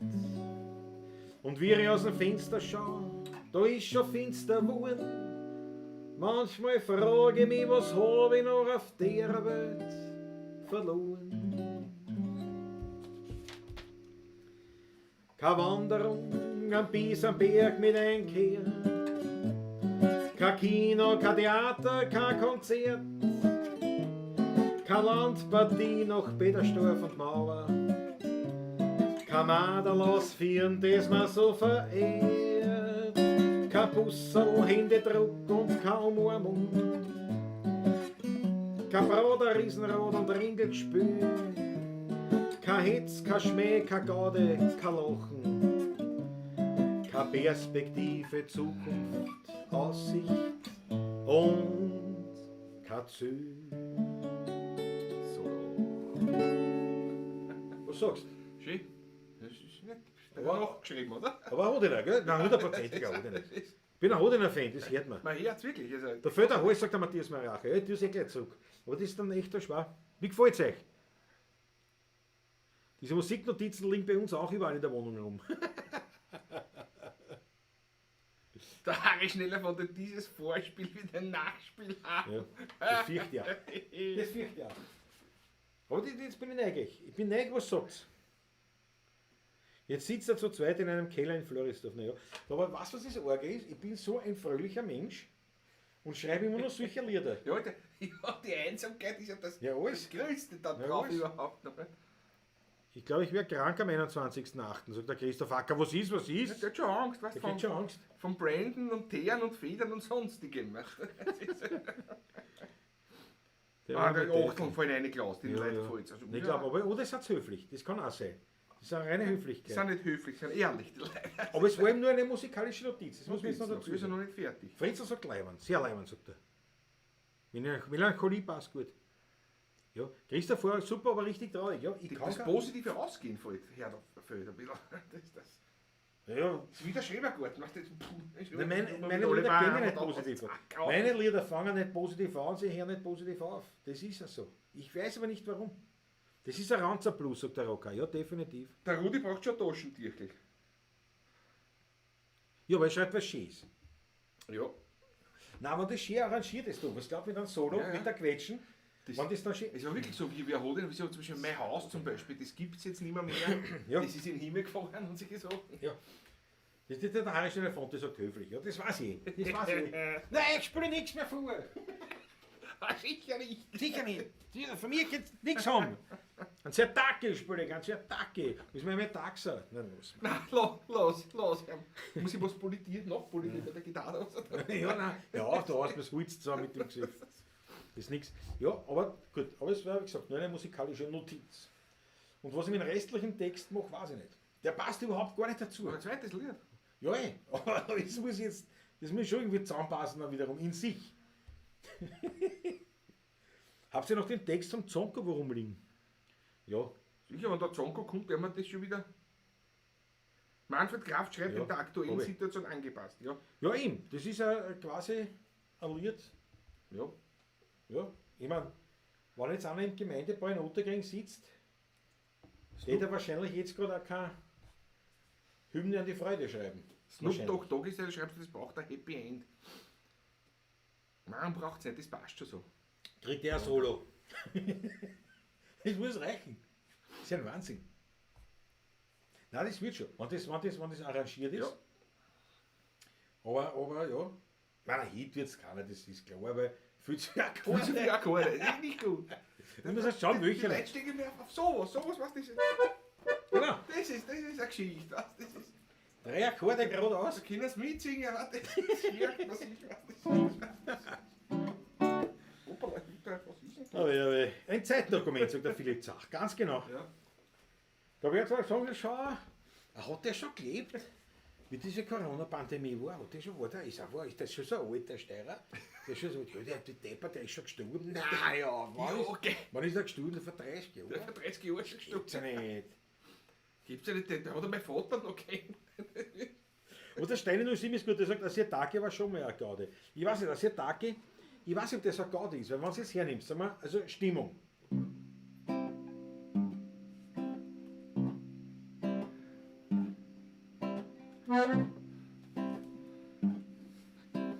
Ja, ich mein, Gaudi stelle ich mir anders vor. Aber ich weiß es nicht, ist natürlich noch eine Verarsche. Stimmt natürlich vollkommen. Ein Sirtaki hätte schon was. Lockdown, das neue Biedermeier, ja. Ja, es ist ja so. Aber wollen wir nicht so sein, Wenn wir schon so sind. wenn wir schon so sind? Was haben wir gesagt, spielen wir? Also der Häsler haben wir gesagt, gell? Sicher, der Händler. Bin dabei.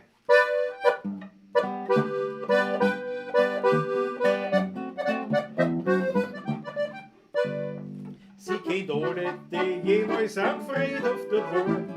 Künstler und Hacker, Generaldirektor. Ah, jeder tut sie fröhlich grüßen. Egal ob's groß oder klein ist. Dafür hat man ihr was ins Kerbel rein. Mit der Zinse kehrt man gerne.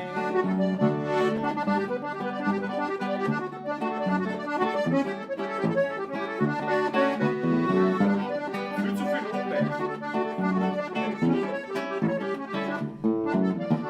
Mein Schatzel ist a Häselfrau am Friedhof in Stadtlau. Die Handschuhe gelb, das Schürzel blau. Mein Zinse, ja, mein Zinse aus Stadtlau. Sie kennt alle die Mittel, das im Fernsehen bewährt. Duftende Hacke und Co. sie hat's gern. Fröhlich tut sie Häsel putzen, weil man will sie ja schließlich benutzen. Dafür hat man ihr was ins Kerbel rein. Ja, bitte sehen Sie, geht da gerne, auf geht's!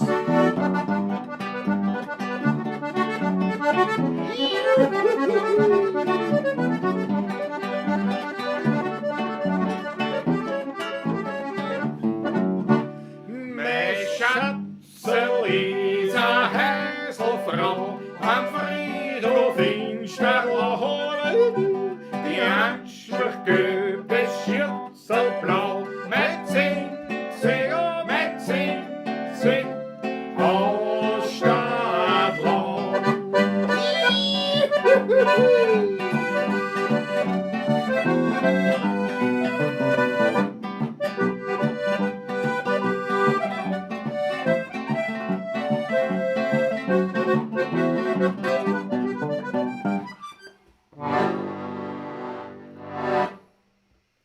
Jawohl, so schaut's aus, meine Lieben. Der Hansche von der sagt vollkommen richtig. Der Patrick gibt Gas, Klaus, was auf, dass er nicht davor rennt, ja? Ja, Ja, an der Käden gehalten. An der Käden habe ich gehalten. Ja. Ja, ist auch ein Klassiker.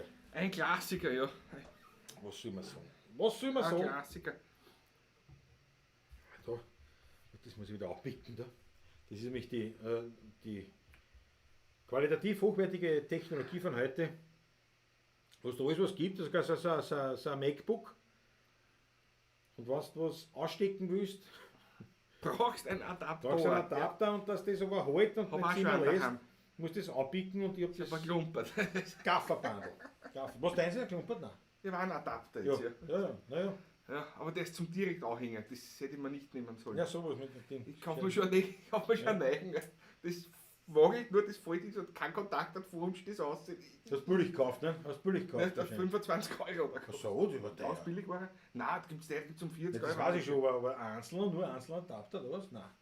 Du hast Nein, mehrere da sind anhängen. zwei USB und da ist ein Ja, ist schon wurscht, ja, ist weiß schon nicht, wie diese Stecker alle wurscht. Ist schon wurscht, heißen. ja. Ein paar Stecker sind drauf. Genau. Ja, das ist ja Wahnsinn. Und ich habe da ein Gafferbandel. Aber das Eierl so dahin ist. Ja, das hält alles nicht. ist ein Wahnsinn. Wir haben das gehabt. Ich wollte auch mal aufstehen, weil ich zum Plattenspieler gehe, wollte mit weitest rausgeflogen alles.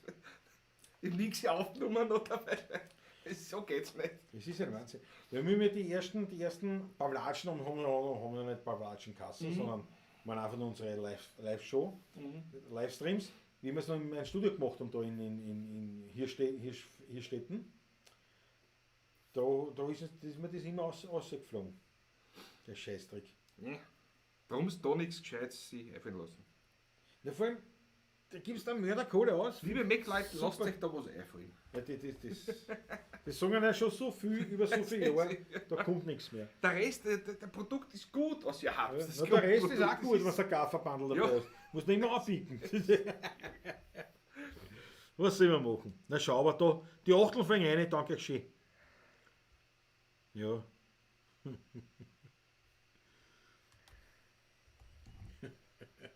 Sehr gut. Ja, ein schneller Front ist leibend, ja. Der Christoph Ackermann. Eigentlich könnte ich die 16, aber ich mit Taxa, wenn ich was Griechisches. Nein, ich weiß nicht, ich habe wirklich schon Angst vor dem Taxa. Ich war letztens, eben, habe ich erzählt, bei meinem Obst- und Gemüsehändler. Wie hell der ist eigentlich. Ja, der Mavridis. Und dieser Grieche. Und da der Metaxa stehe, der war viel heller als der. Ja, ich sag dir, da hat's was. Kann schon sein. Das kann schon sein. Das kann. XLR-Stecker mit USB gibt es doch schon. Steine 07 ist ein Wahnsinn. XLR-Stecker. Na, das wird dann bei mir da alles aufgebaut, wenn der Studiotisch fertig ist. Wenn mein Bruder ihn fertig gemacht hat. Aber ja, ich habe da gekonnt aus der Affäre gezogen. Weil das ist jetzt alles, das muss er halt machen. Ne? Zu zweit hat ja keinen Sinn. Stellen wir uns ja nur im Weg jetzt da. Beim Lackieren und so. Ja, Lackieren war beim Zusammenbau wird man dann wieder zu zweit sein müssen. Ja, dann mein Transport und Zusammenbau kommt dann da her. Unter Umständen muss man da zu dritt sein. Nein, Zum zu Halt. zweit. Zwei Schrauben, einer halt. Oder zwei halten, einer muss Den schrauben. haben wir ja oder sogar so. gebaut zu zweit. Ja. Nein, das So geht Geschichten nicht. kenne ich nicht. Nein, aber der wird super, glaube ich. Der halten zwei und jetzt sagt man, sieht man sich aus und der schraubt sich jetzt auch. Ja. Nein, das haben wir alles im Griff. Das haben wir alles im Griff. Kennt man alles, ja. Sonntag ist ja besser nicht mischen, da bekommt man nur mörderische Kopfschmerzen. Ja, aber doch erst am nächsten Tag. Das interessiert einen ja am Tag selbst noch nicht so richtig. Wobei das hat mit Mischen eigentlich gar nichts zu tun, habe ich gemerkt. Das ist einmal so. Und auf die Menge kommt es generell drauf an. Spricht meine Erfahrung. Du, den alten Schmied haben wir schon lange nicht gespielt. Ja, schöne Nummer. Habe ich gesehen, weil ich eine Schallplatte nämlich gefunden habe. Apropos, Mit ja, dem Titel. ich freue mich übrigens, danke dir. Gell? Ja, bitte, ja. Ich habe eine ganze Kiste mit Schallplatten. So eine Kiste voll mit Schallplatten von Klaus heute bekommen.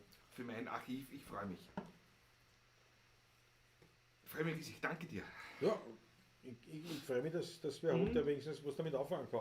Und da ist eine Schallplatte dabei, die trägt den Titel Der alte Schmied von Lichtenfeld.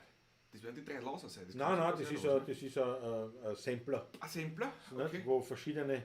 Und da ist das Lied Der alte Schmied von Lichtenfeld von den drei Spitzbuben. Also von den Spitzbuben Schön. aufgenommen. Zu dem Zeitpunkt, wie ich das gehört habe, als Kind habe ich gar nicht gewusst, dass die einfach Wiener Lieder auch gespielt haben. Haben sie ja, ich habe zwei Ja. Platten daheim sogar. Ja, das jetzt schon zwei. Also wieder nachher auch, aber da war ich noch ein Kind. Aber schon mit dazwischen mit Konferenz. Sind alles Ja, ja, Live-Platten, was ich habe. Ja. Und das ist wirklich nur Wienerisch, aber trotzdem Ja. dazwischen. Das ist quasi fast ähnlich wie bei uns, weil dazwischen der Ritter Schmäh. So ein bisschen, ne? Dann spielt es wieder ein Werner Liedl. Ne? Ja, das ist. Anders als bei uns, ne? Also wir sind nicht die Spitzbuben, aber es ist durchaus so ein bisschen ähnlich. Wir zählen weniger Witz. Soll ich einen- merkt man keinen Witz. Soll ich einen Beat machen? Mach ein Beat.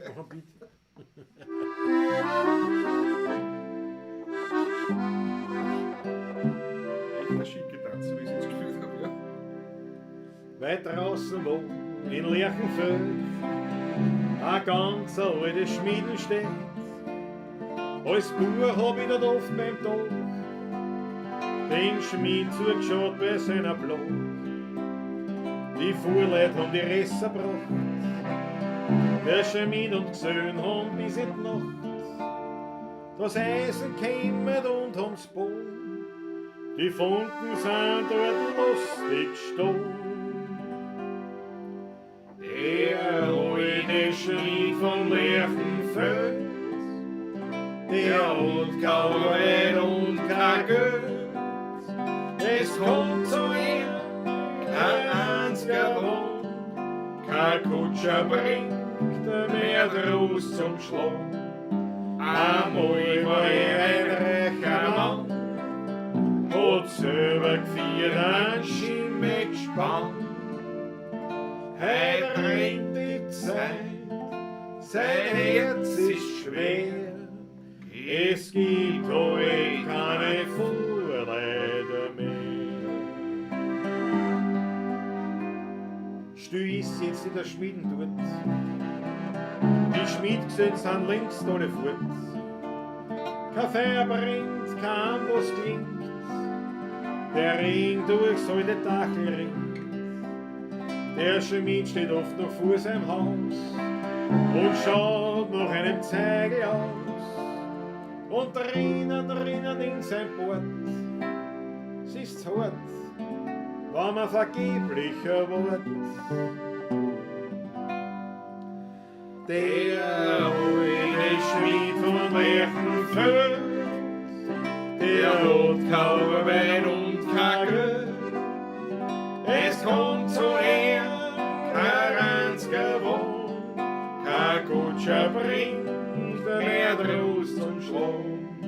Einmal war ein reicher Mann, hat selber geführt ein Schimmel gespannt.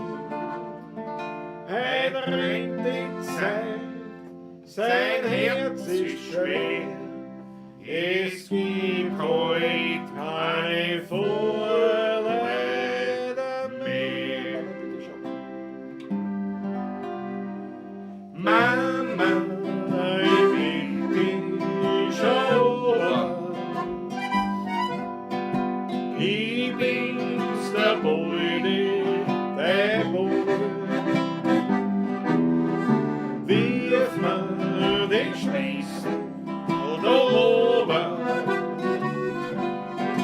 Hilf mir, das Haustor ist zu. Spät ist die Hände nicht zu, tun wir's die anderen wollen. Saß ging, ob ich mich geniert. Mama, ich war so blöd, geh sonst dem Vater nicht, weil mir sonst nicht schmiert. Zwei große Buben, Schupfengrenze, ein kleiner bleibt einer stehen. Das Müge oder in sein Hand, spielt mit und ist gleich hinterher. So hat es mit dem Buben begonnen und dieser kleine Bub vor ihm. Ich hab mir's nicht zu Herzen genommen, drum ist nichts Gescheites geworden aus mir. Einer hat immer das Bummel, einer muss immer verlieren. Ja, ich hab mein Leben lang das Bummel, weil ich vom Glück ein Stiefel bin.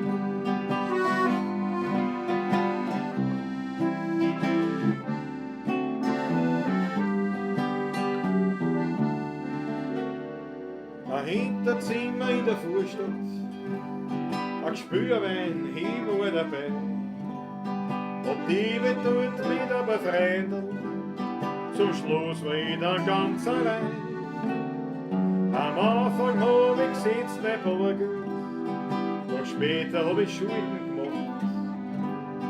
Mein Gut und Geld hab ich verloren, mein Weib ist fort mir über die Nacht. Glück im Unglück nennt man das. Einer hat immer das Wunder, einer muss immer verlieren. Aber ich hab mein Leben lang das Wunder,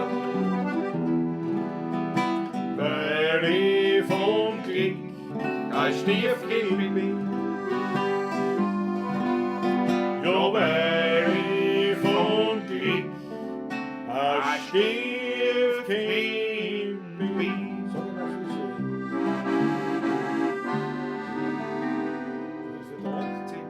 Sag mir so, es ist ein Geld in die Haarschnitt und ich geh dazu. Für die war ich so oder weil nur ein depperter Bauer. Spur der Vitrine, die jagt deine Schienen, die wirken wunderbar. Geh zurück zu deinem Alten, der so auf die Halten, ich hab nichts vergessen, wie schön's mit dir war. Jetzt mit Text, ja? Na na na na na, na na na na na, na na na na na, da da da da, na na na na na, na na na na na, na na na na na, na na na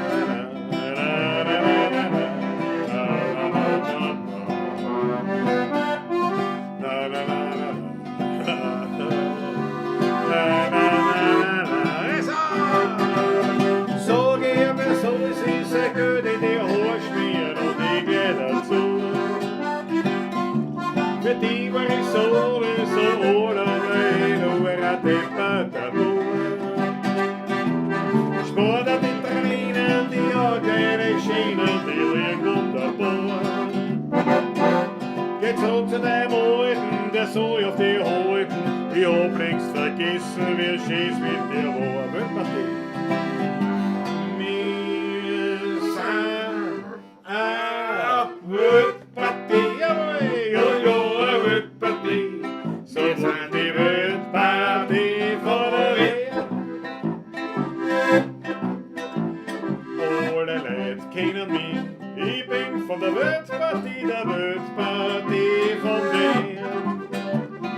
Gegen mir auf den Wein, da schenkt wieder uns Vierle, so hab's Tauer gern.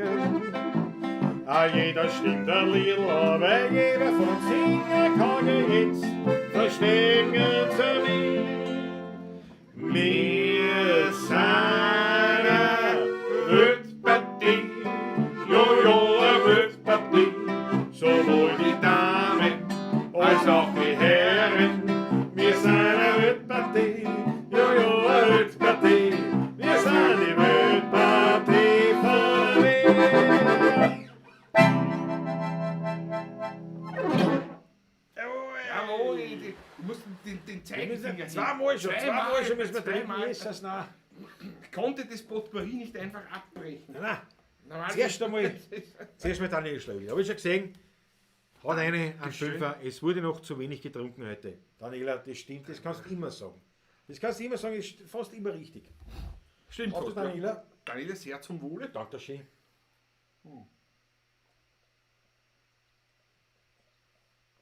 Und für den Peter Richtinger schenke mal Schenkt mir frisches frisch, Wasser. mir fällt mir Wasser. Das ist heute kein Potenzial Liter.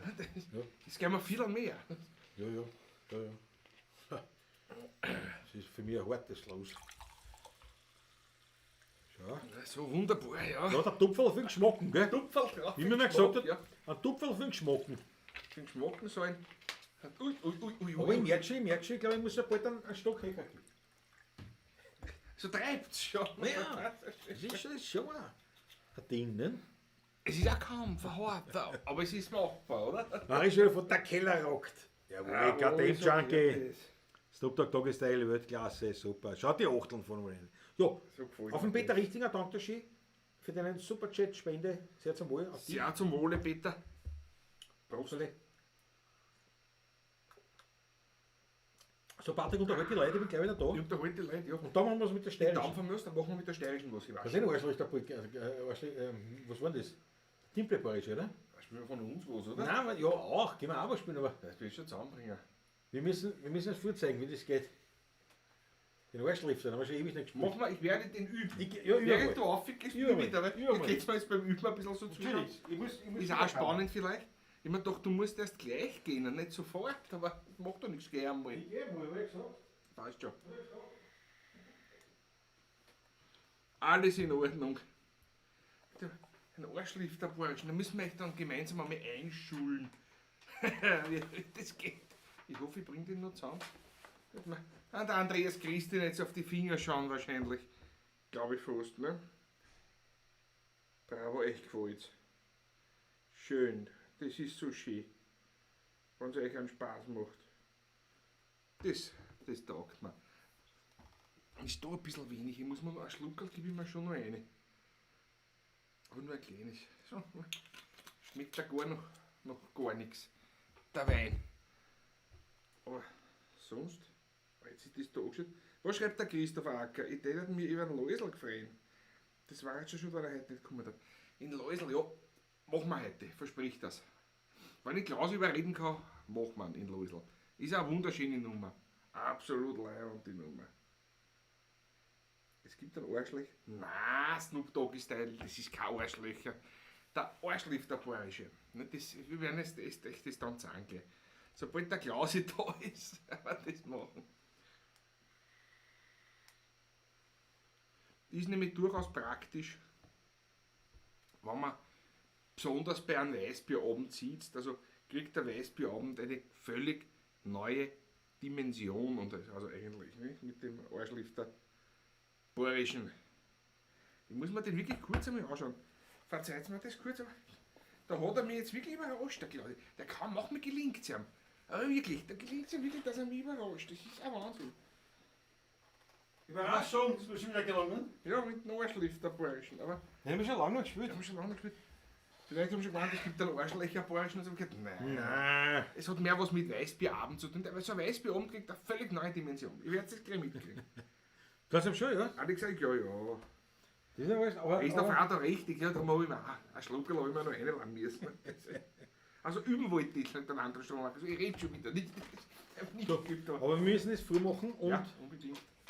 Sind wir unscharf? Nein. Was schreibt die? Wo ist eigentlich scharf? Ist ein bisschen der Nebel vielleicht. Das kann auch sein. Nein. Nein, ganz Nein, ich glaube, das ist nicht. nicht. Und zwar, es ist jetzt so, wir können das ja nicht überprüfen mit dem Heurigen, aber ihr müsst es daheim mitmachen. Das ist schon eine gemeinsame Übung. Das ist schon was ein Das Gemeinschaftsgefühl ist stärken eigentlich schon soll. fast schon heiligen Chico. Ja, das ist schon, ja. Das ist Veltliner Yoga. Sozusagen. Also da kann ich gar nicht auf dem Ding spielen, weil ich ja bereit sein muss. Ah ja. Das ist eine Nebelmaschine. Oberla. Das ist nicht der harmlose erste Kleine von dir. 22 Grad, der andere 80. Ja, sehr leibend. Muss ich jetzt mal probieren, aber nicht da, wenn da ist ein Wasserpfeifen. Nein, Dann hätte ich wieder zurückkommen. nein. Das will ich nicht sagen. Na gut, machen wir das vor einmal. Ja. Und zwar Ist wirklich das einen in Dauer, gell, ist der? Einen Arschlifter, ja. Oder?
verstanden. Da bitte, wir haben nie anders Wir gespielt. haben nie anders gespielt, ewig nicht gespielt. Arschlifter. Der Der Franz sehen wir sofort Finger reingeschrieben. geschaut haben. Franz sehen wir sofort reingeschrieben. Arschlifter. Jawohl. Weil der besser war früher öfters gespielt. Ich habe schon lange nicht mehr gespielt gehabt, auch beim Herigen. Aber ich meine, das ist eine höchste Unterhaltung. Ja, ist das gut? Also mir gefällt das total. Mir gefällt es total. Und schau mal, die Achtel von einer. Das ist echt gefahren jetzt offenbar. Ja, das ist der Arschlifter. Der Ohrenschlürfer. Was Nein, hat der der- Christoph Acker? Was? Wie? Und der Christoph Acker. Zum Beispiel davon. Na, Christoph Acker ist frech. Das ist egal, was er Achso, schreibt. der ist frech. Harry Schneller Fonte fängt ja an. Ne? Patrick, hast du Frisurentief? Das sieht man ja. Ja, können wir machen. Ja. Jetzt haben wir gekauft so eine Maschine. So eine richtige, wo ich das machen kann. Also habe ich schon dazu. Das letzte Mal habe ich schon dazu. Jetzt warte, bis das wächst, dass ich es endlich wieder mit dem stehen kann. Du, wir haben aber einen Superjet vorher gehabt. Jetzt schon Wir wieder? hätten Lied. Ja, da. Jesus, na, Michael Ahammer. Jawohl. Prost euch beiden, danke für die Show. Dankeschön. Michael, ich danke dir vielmals. 15 Euro. Danke dir. Sofort ein Schlückchen nehmen, sehr zum Wohle. Dankeschön. Wer ebenfalls meint, uns unbedingt supporten zu wollen, sagt man heute so, supporten, wer uns weiter unterstützen will, beziehungsweise für diese unglaubliche Show, die wir hier bieten, und das kann man wirklich sagen, ist ja auch unglaublich. Ganz körperlich ist das. Ganz klar. Also wer der Meinung ist, ja, das stimmt, die zwei, also jetzt da wirklich, jetzt lassen wir was springen. Und wenn es nicht viel ist, aber wenn es viele Leute sind, die wenig geben, ist halt auch viel. Und bedenken wir doch mal wieder, wir sind seit einem Jahr ohne Einkommen. Nein, stimmt nicht, im Sommer haben wir ein bisschen Summa spielen mal können. was spielen dürfen, Ja. ja, stimmt. Aber wir sind quasi Ohne ohne Einkommen Einkommen. sind auf Zuwendungen des Staates und von euch angewiesen. Ja, Das ist das Sagen wir, es soll keine Bettlerei sein, aber. Monkswirk.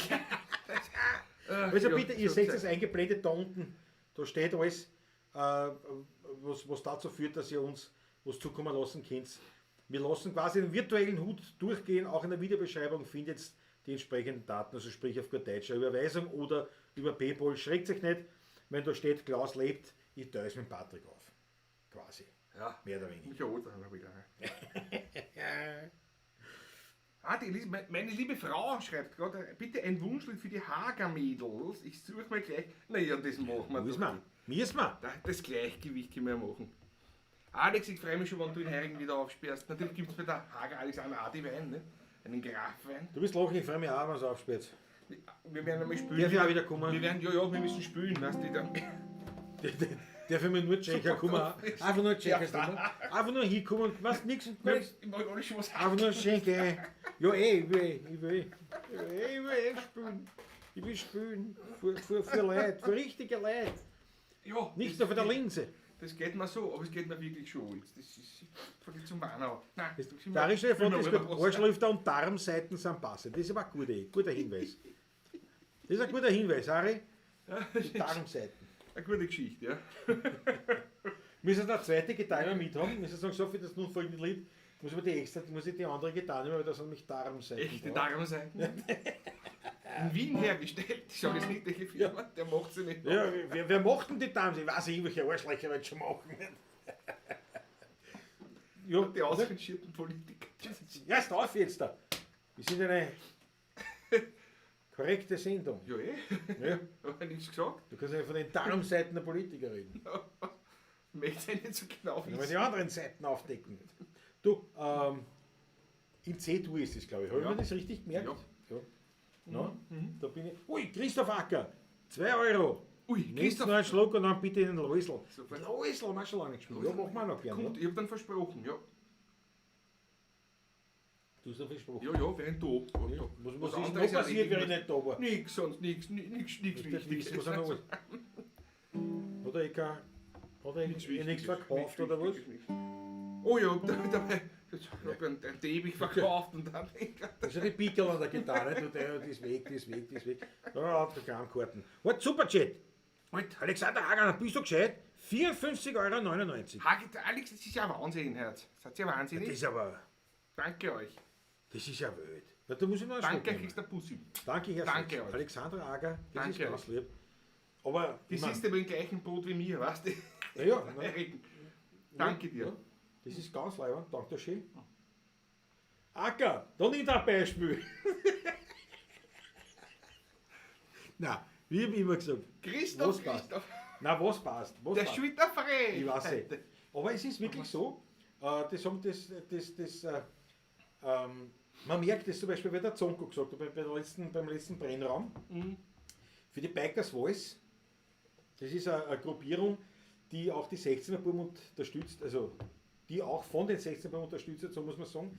Sprich, wir spielen bei ein paar Veranstaltungen für einer, wenn es sein dürfen. Und da geht es also darum, dass man quasi wieder ein bisschen dass man ein bisschen aufklärt, dass das Motorradfahren jetzt nicht so eine wilde Geschichte ist und so laut und alles, sondern dass die Motorradfahrer eigentlich eine recht anständige Geschichte sind. Es gibt jetzt schwarze Schafe, die hast du überall und auf die darf man sich nicht aufhängen. Jedenfalls machen die eine irrsinnige Arbeit und haben, ich weiß nicht wie viel Leute da unterschrieben haben, dieses Volksbegehren und irgendwas, was von einer initiiert worden ist und so weiter. Ja. Also ein paar tausend natürlich. Ne? Und dann haben sie auch angemeldet, zum Newsletter oder so bei den Bikers, auch ein paar tausend. Und am Kanal sind es. Ja, weiß ich nicht, aber ist wurscht. Aber auf jeden Fall, die brauchen natürlich Geld auch. Ne? Die zahlen jetzt alles aus der eigenen Taschen. Die brauchen Geld auch. Und jetzt, wenn du sagst, Hausnummer, du hast, das ist wurscht, du hast 1200 Abonnenten. Ja, so. Jetzt gehst du her und sagst, du pass auf, wir haben 1200 Abonnenten, jeder tät 2-3 Euro her, jeder. 2-3 Euro, na, das ist ja Gerstl. Tut kein weh und das bringt's. Ja. Und das war da der Gedanke. Und da habe ich gedacht, das stimmt eigentlich wirklich, weil ich habe so ein paar Sachen, die ich unterstütze. Halt finanziell. Ein Zehner im Monat oder im halben Jahr oder irgend sowas. Ja? So Kleinigkeiten, dass man sich da ein bisschen was leistet in die Richtung. Und da habe ich gedacht, stell dir vor, ich könnte jetzt dahergehen und sagen, ich gebe jetzt keinen Zehner für den aus, sondern ich gebe 2 Fünfer aus. Oder, ist ja wurscht, 2 Euro Münzen für den und für 5 Leute. Ja. Und das machen viele andere auch. Das war eigentlich noch viel gescheiter. Ja. Ich meine, ich bin gern bitte, Alexander, lass dich nicht anhalten, wieder größere Summen zu zahlen und auch alle anderen nicht. Ich will dem nicht widersprechen. Aber ich denke mir, das war eigentlich wirklich ein Wahnsinn, wenn man sagt, das ist das Typische, wenn man sagt, Kleinvieh macht Mist. Ja, aber wirklich wahr. Nein, es ist so. aber wirklich wahr. Ja. Das ist, weil wenn du sagst, ja, was er sieht, keine Ahnung, ist ja wurscht, ihr wisst eh, was ich meine. Das ist Gleichgewicht war gewünscht. Gleichgewicht. Der Schlucker und dann spüren wir es. Prost. Meine Haare stehen immer zu Berge, also egal. Ulis Loneck, jawohl. Mit den Darmseiten darfst du nicht in einem veganen Lokal spielen. Franz, der Satz stimmt so nicht. Ich spüle nicht in einem veganen Lokal. Haben wir aber schon gemacht. Haben wir schon gemacht? 2-mal so. Ja. Jam. Im Jam, ja genau. Kennst du das Jam vis-à-vis von der Am Uni? Schottenring. Ja. Vis-à-vis von der Uni war das. Ja. Weiß nicht, ob es das noch gibt überhaupt. Jetzt. Keine Ahnung. Keine Ahnung, ja. Und Dann dort bei waren der wir Eröffnung original. haben wir dort gespielt. Noch tun wir Und zwei. dann Ja, noch, ja, und dann noch- auch weiter, ja. Das war total witzig. So viel modernes, checkiges, urban, hipster. Mit veganem Äh, Buffet. Da. War war gut. War gut, war wirklich gut. Also, Ah, kannst du nichts sagen. Ich meine, ja, es war gut, ja. man bin froh, dass ich nicht zahlen habe müssen, weil das ist ein Wahnsinn. Aber ein Sehr riesen teuer, Buffet, aber gut, so, absolut Ja, gut, wirklich ja, gut. geschmacklich und alles. Also, wirklich gut. So viel der Weinplate oder halt vegan halt. ja, wirklich gut, ja. Das war so ein Buffet, war das. Ja, wirklich schön gemacht. Und natürlich ist es nach Gewicht gegangen. Nicht? Das ist halt genommen und wir haben natürlich als Musiker dort natürlich frei essen gehabt. Und dadurch ist es gegangen. Aber Da das, waren ein paar das ist andere halt nicht so durchgegangen. gut. Einer vor uns war einer, sag mal, mehr so unsere Statur, sagen wir so, der hat da aufgelegt, der hat einen 40er angeklickt und so in der Kasse. Aber es war schon leibend, was das ist alles so checkig, modern, Ja, ja. urban. Ja, ja. Und da sitzen wir 2 Trottel dort und spielen dort meine Mutter aber wieder nicht. Aber das war leibend. Das war Es war wirklich leibend. Und das ist gut war angekommen. wirklich leibend, ja. so gut angekommen. Aber grundsätzlich so. Ein Jetlag, sind wir da hinten auch? Wieso hinten auch? Überhaupt nicht. Doch, wie? Na, Schmattes ist überwiesen, Burschen. Marco Cinelli, danke recht narrisch. Alexander Hager schreibt gerade, wir müssen zusammenhalten. Ja. Jawohl. Alexandra, ein dickes Fussel. Vielleicht darf ich das ja dann wieder, wenn wir es wieder sehen und wann man darf und so und Ding. Vielleicht darf ich da dann ja höchstpersönlich ein Puzzle geben. Kann ja sein. Der war? Darf ich? Also, ich mein, zum einen muss ich natürlich von der Staatsgewalt her dürfen Zum anderen natürlich war es leider... Hast du den Heli fragen vorher? Warte, Ja, das machen wir uns schon aus. Na gut, gehen wir so. Christoph Acker seine 2 Euro. Christoph Acker ist sehr großzügig. Die 2 Euro, das ist alles noch dazu. Muss man auch dazu sagen. Das ist sehr großzügig. Ich danke dafür. Danke. Für das veganisch schlechter Jäger indianisch. Ja, die Korb ist ein Wahnsinn. Also was ich jetzt tue, gell? Was hat der Veganer früher gemacht eigentlich? Hat es da welche gegeben auch schon? Hat der ein Geiger war, der hat nur Darmseiten gehabt. Der hat gar nicht Ja. Musiker werden können. Ja, unmöglich eigentlich. Ja, Klavierspieler. Ja. Da ist ja Leder drinnen. Ja, und die Elfenbeintasten. Elfenbeintasten. Na, warte, was Aber war- nicht eine Geschichte. Ja, warte mal, Trommler geht auch nicht wegen einem Föhl. Ich denke gerade so nach, weißt, die ganzen Ja, was ist mit Urinstrumente. dem Blech? Was ist mit dem Blech? Trompete geht. Ja, hast die Lederdichtung bei Naja, den gut, Ventil. okay. Da kann man was anderes nehmen. Und sie, da kann man viel Konnte zahlen. man früher nicht. Dann fühlst du, oder? Nicht? Ja. Da gibt es ja Veganer, die wollen ja einen Filz haben. Der Wollfilz war das da. Ja, also früher war vegan eigentlich unmöglich. Die hätten nicht einmal viel gewarnt gehabt. Nur aus pflanzlichen. Ja, schwierig. Ja. Sehr schwierig gewesen alles. Ja. Waren verhungert auch zum Teil. Das heißt, dann lassen wir Ja, das ich mein- Thema. Lassen wir das Ich Thema. mache mir jetzt original keine Sorge über die Veganer in 1820er Jahren. Nein, ich rede. Oder Christoph Ackermann habt ihr ja auch die Wampen veganen Lokationen. Das ist selbstverständlich. Das ist ja Ich hab ganz andere verständlich. Lieder Du, gespielt. da waren nicht nur so interessanterweise Nein. Tiere. Nein, gar nicht eigentlich. Nein, aber wir sind draufgekommen, gell, in wie viel Wiener Liedern Fleisch vorkommt, in irgendeiner Art, ein Braten oder irgendwas und Schnitzeln. Genauso war das, wie wir damals, das Schon erste klar. Mal, kann ich mich noch erinnern, die ersten paar Mal, wie wir gespielt haben in einem Seniorenwohnheim. Und wir haben gespielt das und in jedem Lied gefühlt, in jedem Lied ist einer gestorben oder schon alt gewesen sein. Da war Jesus, können wir gar nicht spielen. Irgendwann hört man dann auf. Blockflöte, sagt die Daniel. Am besten war es, wie wir mit dem Zimmer Franzi ausgeholfen und haben im Gefängnis gespielt. Auf der Wieden, im 4. Bezirk oder 5. Bezirk, wie dieser Mittersteig dort haben wir gespielt. Ja, aber das ist so. Ich glaube, dass wir gespielt haben. Also, Grüß dich Gott, wie geht's dir denn? Dass du da bist, das ist schön. Das ist auch nicht leibend, das ist im Gefängnis. Ja, was will man machen? Ja, das passiert. ist passiert, Es ist ja. passiert, ne? Vegan ist jetzt aber die Holzlöffel, ja, die sind vegan drin. Steel Drums, ja, Blockflöte. Dann gibt es ein paar Triangel, geht auch. Ja, Regel geht auch. ja aber nicht am Lederbandel. Nein, Darfst nicht am Lederbandel halten. Musst davon. einen Wohlfaden nehmen. Ja, einen Hanffaden. Handfaden, ja. Handfaden, ja. Motortransfer Müller. Grüß dich gut. Das freut mich total, dass du dabei bist. Das ist großartig. Wir haben wir haben heute schon ein bisschen über Motorradl geredet. Aber es ist jetzt sind wir bei den Veganern gerade. Ich bin ein Veganer, trotzdem 10 Euro. Ewald Tichy, du bist ein Veganer, Ist die wirklich? kleine Leibwand. Folgt mir. Das ist leibend. Folgt mir. Ist in Ordnung. Ich meine, wir haben ja nichts. Braten Veganer auch rein? Was? Jetzt kommen die ganzen schönen Witze. Herrlich. Der Ewald Tichy ist Herrlich, Veganer. haben wir ja. Tüchi, nicht Tichy. Tüchi. Ewald Tüchi, ja. Ewald Tüchi, naja, gut. Bitte, ich war 2 Jahre lang Vegetarier. 2 Jahre lang. Ja, Gut. ja. Ja. Weil ich mitreden wollte. Ich hab gesagt, pass auf, dass ich mitreden kann, mache ich das. Aber nicht Veganer, Vegetarier. Und das war jetzt 2 Jahre lang, dann habe ich wieder aufgehört. Aber.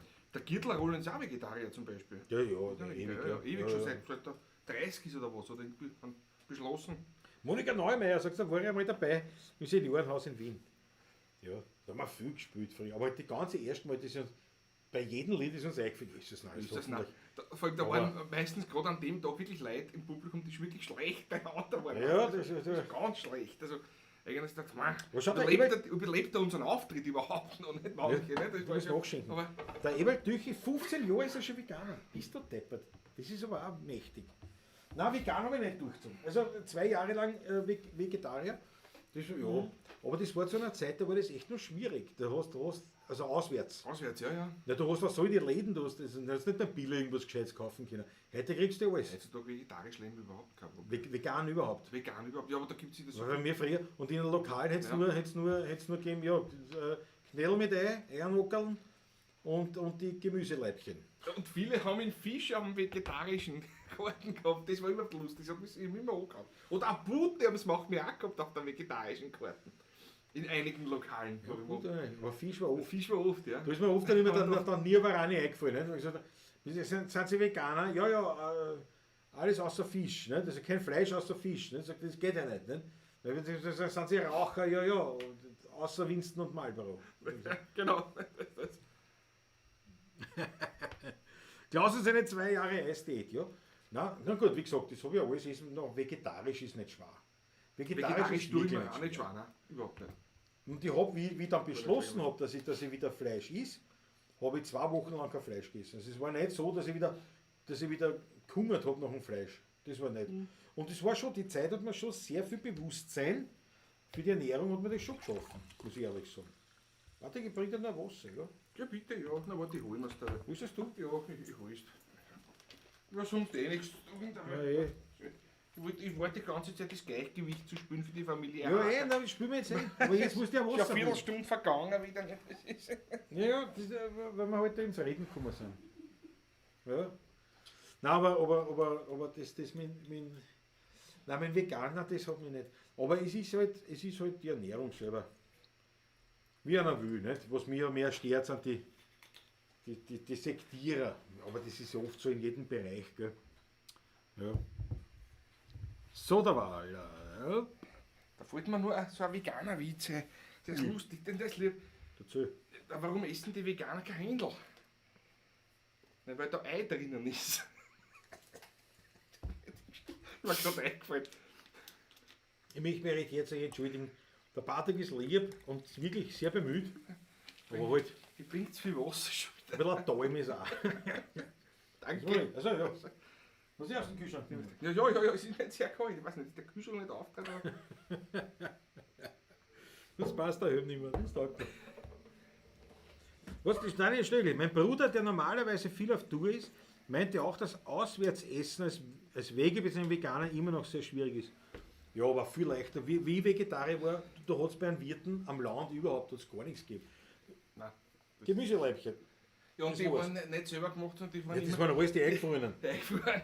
Bodenlos. Bofrost oder was weiß ich was. Nein, Salat. Oh, Ich ja, habe meistens dann gegessen. Ich habe meistens Salat gegessen. Ja, Auswärtsessen war einfach das hat keinen Spaß gemacht. Nein, überhaupt nicht.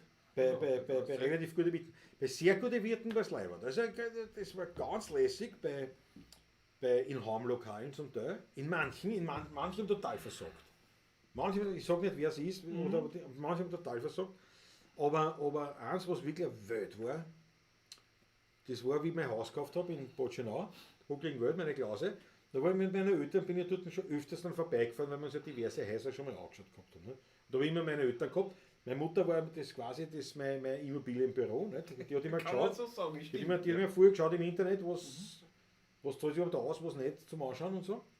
Und dann sind wir 100 Mal dort vorbeigefahren beim Triad, das kann ich sagen, beim Triad zu Grumbach gehört, also bei Botschenau ist er. So ein Heimlokal, nicht? Und da sind wir ein paar Mal vorbeigefahren. Dann habe ich gesagt, jetzt fahren wir da schon wieder vorbei. Und wenn ich mir das kaufe, habe ich gesagt, dann lade ich euch ein, dann gehen wir jetzt Mittagessen zum Triad in Grumbach. Nur tatsächlich, ich habe mir das Haus gekauft, da war ich Vegetarier zu dem Zeitpunkt, das war in 10er Jahren. Und ich hab dann gesagt zur Könnerin, du, pass auf, ich bin Vegetarier, stell mir einfach was zusammen. Und es war Spargelzeit. Und die haben mir da was zusammengestellt, bist du deppert. Legendär. Und meine Mutter, die war ganz fertig, die isst grundsätzlich gern Gemüse, die war ganz fertig. Die hat gesagt, bist du gescheit, so was Gutes. Und das stimmt, das war wirklich irrsinnig gut. Aber das kannst du nicht bei der Wirten... Roman und Uwe bringen was zusammen. Ja, absolut. Immer. Und das kannst du nicht bei einem Wirten so, das hast du nicht gekriegt. Also ich gesagt, ja, vegan, also vegetarisch. Wie gesagt, Eiernockeln, Knädel mit Ei, Gemüseleibchen. Das war in der Regel das. Aber ja, war wurscht. Auf dem Läusel vergessen wir nicht, Christoph Acker, jawohl. Da sollen wir noch kurz durchgehen. Beim Vegetarier ist oft viel Käse dabei und da ist halt fettes Manko. Du, Fritz Sadkus, mein Problem war das, in diesen 2 Jahren als Vegetarier habe ich mörderisch zugenommen, weil natürlich mein Lebtag nicht so viel Mehlspeisen eingefressen habe, wie zu dem Zeitpunkt. Ich habe noch nie so viel Kaiserschmarrn gegessen oder Marienknödeln wie in der Zeit des Vegetariers. Das war Wahnsinn. Und natürlich, ja, Käse war natürlich, das war Überlebensding. Ne? Ja, das ist ein Wahnsinn. Aber heute ist es wirklich viel einfacher. Aber immer noch Absolut, schwer ja. zum Teil. Ne? So, na gut. Daheim ist überhaupt nicht schwer eigentlich. Daheim ist nicht, gut. nein. Aber vegan nicht eigentlich. Und Überhaupt einen nicht. Supermarkt. Aber es war damals schon, also es Kein war Problem. jetzt vegan, Zu cool. allein in einem Supermarkt einkaufen, so einfach ist es nicht. Was ist, was haben willst, man irgendwas findest du schon. Oder du willst ja nicht irgendwas essen, du willst ja eine Abwechslung haben und so weiter. Das war nicht so einfach. Das war echt nicht einfach. Weil, also für andere jetzt vom Fleisch, und ich wollte das halt Schön. austesten. Und das sind da 2 Jahre geworden. War eigentlich echt ein Wahnsinn. Das ist ein Wahnsinn. Sogar wie wir am Gardasee waren auf Urlaub. Reinhard durchgezogen. Na gut, da habe ich Käse gehabt. Käse, Rotwein zum Vernichtung. Ja, Wahnsinn. Na gut, gehen wir so. Ja, nein, aber jetzt bin ich auch wieder Fleischesser. C-Tour. Was hast du denn? Das Das ist hast du. muss ich kurz schauen. Geht schon wieder. So, geht schon.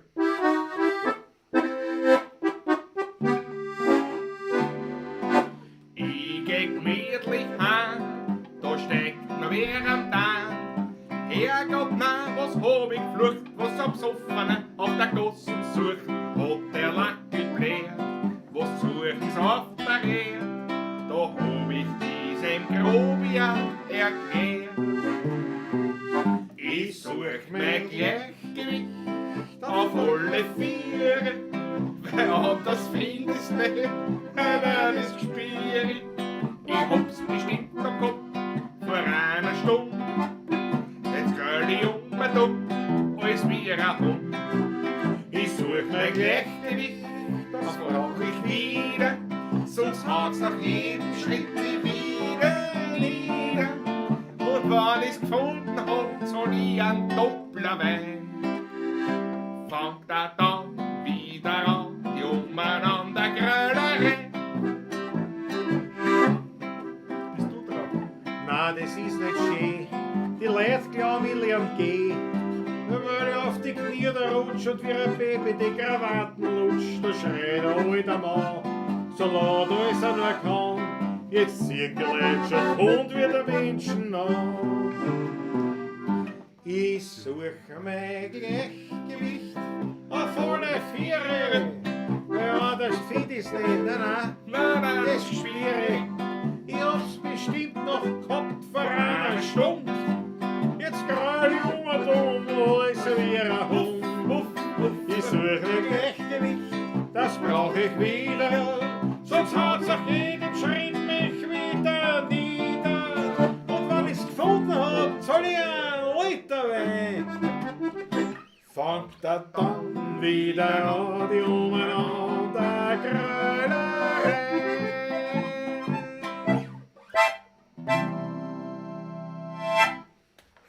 Ui, Allein hat die Nummer eigentlich, was? jetzt müssen wir in Läusel machen, in Läusel müssen wir machen. Sonst vergessen wir wieder, dann regt sich der Acker wieder auf, dann ist wieder gestürmelt, wandert wieder und so weiter und dann kann zum Taschler kann er auch nicht gehen, sich umbinden. Gleichgewicht fällt mir immer ein, also diese Sprüche, was sie mir gegeben hat von der AUFA, von der Allgemeinen Unfallversicherung anscheinend. Kabel auf dem Boden quer, fertig ist das Sturzmalheur. Ja. Stehst du botschert auf der Leiter? Na, wie? Ein Aufstieg endet mäßig heiter, stehst du botschert auf der Leiter. Ja. Oder Ölverkommen machen Freude, jedoch nicht im Werksgebäude. Das ist die Grafik dazu, der Ölfleck Herrlich. ist einer, der ruft gerade so aus, so herrlich. So. Da geht's okay, da gibt es auf YouTube so einen Film über einen Staplerfahrer, der Staplerfahrer Klaus. Staplerfahrer Klaus, ja, großartig auch. Googelt einmal, Googelt's einmal, also, ja. oder schaut auf YouTube, der Staplerfahrer Klaus.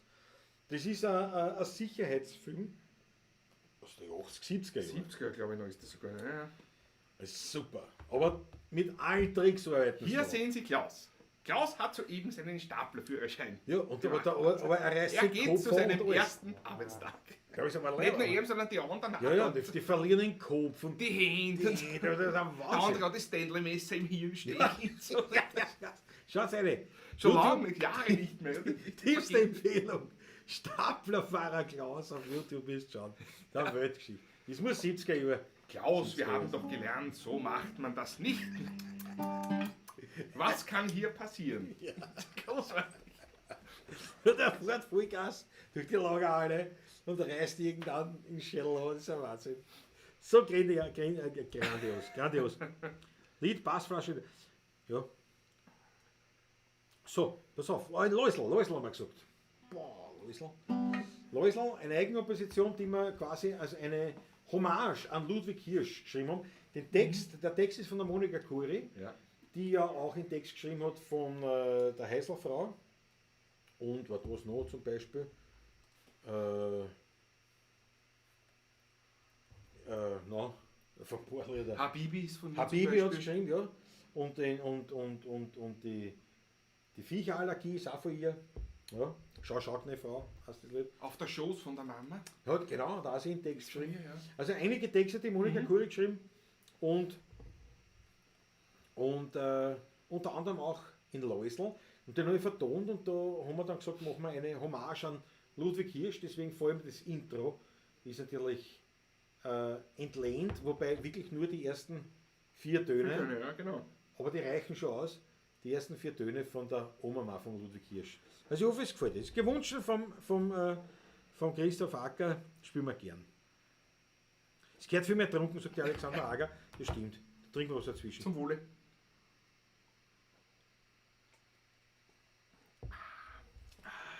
Was, das schmeckt nicht so. Ja, wurscht. Der wird bei uns zur Sicherheitsunterweisung vorgeführt. Wirklich, für den Status? Wird das immer noch vorgeführt? Na echt, ist das noch aktuell? Das ist ja Wahnsinn. Na herrlich. Gabelstapelfahrer Klaus Leiwert. Ja. Klaus ist, die kennen eh alle. Die kennen eh alle. Na geil. Na absolut geil. So, gut, der Läusl. In was ist das? F. Gustav. Oder? Gustav. Bam, bam, bam. Danke.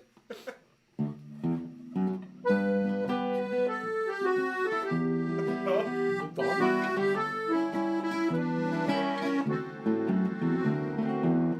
Nämlich sind wir regeln bei einer Feier.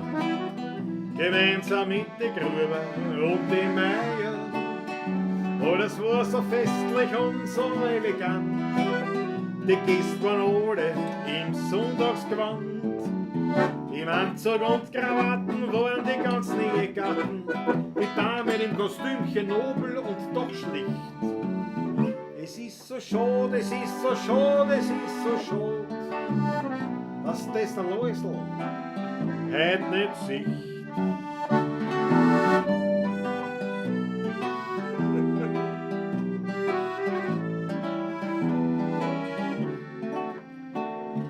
Am Anfang war die Stimmung noch ein bisschen flau, aber dann ist es Essen gekommen, na und schau. Kaum waren die Händel und die Fleischler waren serviert, da hat sich keiner mehr geniert. Alles hat sich gestürzt auf Schnitzel und den Erdäpfelsalat. Nur dass der Läusl nicht dabei war, ist wirklich schade. Es ist so schade, es ist so schade, es ist so schade. Allein schon wegen dem guten Erdäpfelsalat.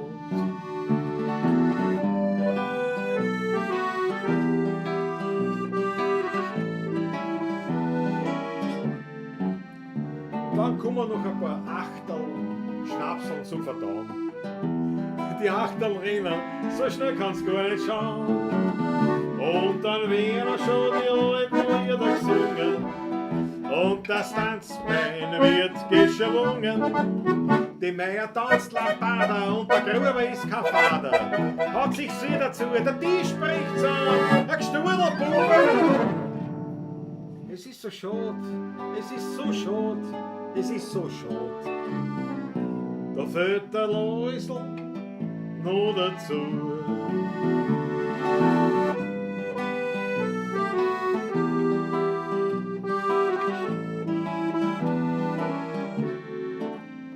So ist dann gegangen bis in die Morgenstunden.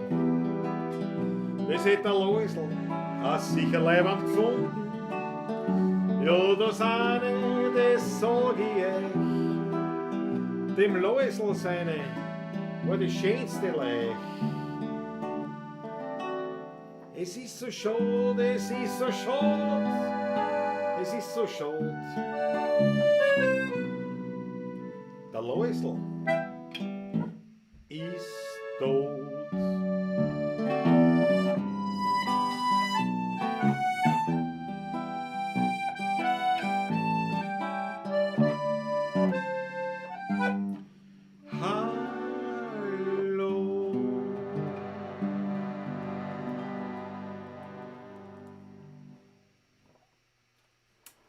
bisschen. Jawohl, jawohl. Grandiose Nummer. Alles lang. Moment, ein Bibi auch gleich, weil wir schon Keine wieder Wienerlied, ja, vertreten eine haben. schöne Nummer. Gell? Ist in dem Sinne kein Wienerlied. Na, wie gesagt, das war so ein bisschen eine Hommage an Ludwig Hirsch gedacht. Und ja, Echt gefreut, da kommen die Achtel rein. Das Danke macht uns schön. natürlich Ich danke auch schön. Spaß. ich danke euch schön, es ist wirklich leibend. Machen wir noch ein Habibi. Ein Habibi auch gleich. Ja, geht schon. Auch von der Monika Kuri von mir vertont. In F ist der jetzt. Ja, genau.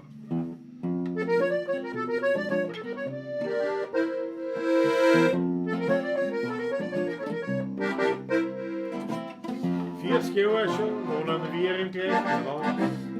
Wir gehen beieinander ein und aus. Andere Bräuche, andere Sprache. Einer lernt vom anderen, noch und noch. Meine Heimat ist da und seine ist fern. Aber das tut uns zwar nicht stehen.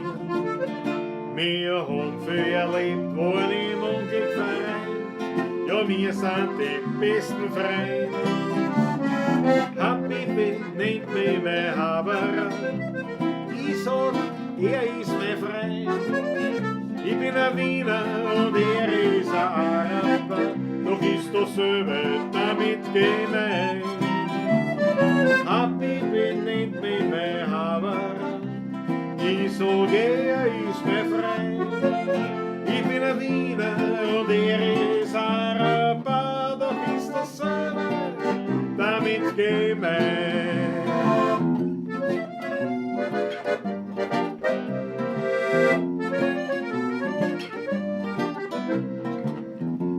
Unsere Kinder gehen ins gleiche Glas. Sie gehen spielen miteinander und sie haben viel Spaß. Andere Bräuche und anderes Essen. Aber wir zwei haben das schon lang vergessen. Meine Heimat ist da und seine ist fern. Aber wir zwei, wir haben uns gern. Wir haben viel erlebt, alle im Unglücksverein.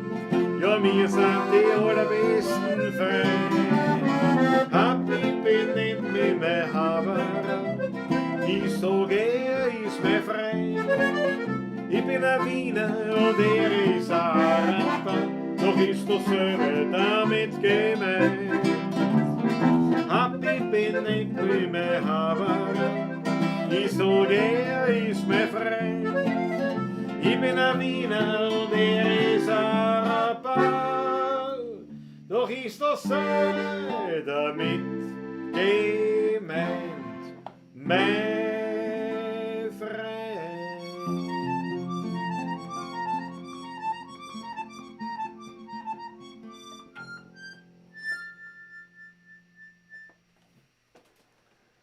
Habibi. Ja, Habib. Habib. Habibi. Jetzt muss ich einen Schluck trinken. Wieder. Du musst sofort eine dampfen. Ja. Dampfen mal. Du musst leichter husten. Husten tut man auf das nicht. Das ist interessant. Ich hab mir gedacht, aber apropos Habibi, aber wie gedacht, so ein Wasserpfeif. Mhm. Ich meine, ich hab ja seitdem ich mit Zigarettenrauchen aufgehört habe ich ja dreimal Pfeffer geraucht. Zweimal mit dir und eine habe ich da am Mittwoch. Zum Brennraum mit Zonko haben wir da rauchen wir Pfeffer. Seitdem war wieder nicht. Und es ist leibend. Aber und hin und wieder mal so ein Pfeiferl okay. Aber so auf gemütlich machen und so ein Wasserpfeifen. Aber ich kenne mich da aber zu wenig aus. Ich weiß gar nicht, wo ich einen herkriege, gescheite. Da wenn du in einer Trafik bist, du verarscht. Also, verarscht nicht, aber. Oder den weiß ich nicht, da gibt es. Naja, aber dafür was. Aber Die- kennen Sie die mit gibt es Wasserpfeifen gut aus? Das ist halt die Frage. Frag Ne? ihn Kevin. Ja. Schon. Das geht auch, ja. Oder wisst ihr was? Wisst ihr, wo ihr gescheite Wasserpfeifen herkriegt? Kevin Also- Beharani. Aber schon Wasserpfeifen, also ich meine jetzt schon Wasserpfeifen, nicht da irgendwelche Substanzen rauchen, sondern schon so richtig Wasserpfeifen. Ist ja fast wie beim Heirigen, sagt der Ewaldtüche. Sagt er schon fast, aber nur fast. Aber nur fast, ja. Weil beim Heirigen ist mich Rauchverbot, und die es nicht zum Nebel machen. Ich rauche ja nicht. Ja, aber die es nicht machen. Beim Ich Heirigen. mag eh keinen Nebel. Das ist eben Der Herst, ich sehe die weiße Gitarre ich gar nicht mehr. ein Kinderdampfer ist das erst. Morgen kriege ich einen anderen, einen gescheiten. Einen richtig gescheiten. Bald ist soweit mein Hering, sagt Ganz der selber Kleine. Was? gewickelten. Wie sie kaufst oder was? Ja, ja.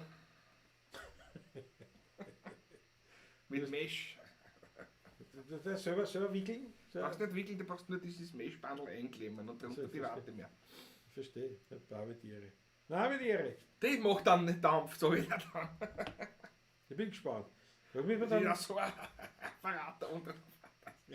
Wie die Jungen haben, weißt du, die ganzen. So ist das. Wenn schon Titanic, dann erste Klasse. Mehr Rede. Auf der Meidlinger abgeschlossen sagt der Rudi Korbis.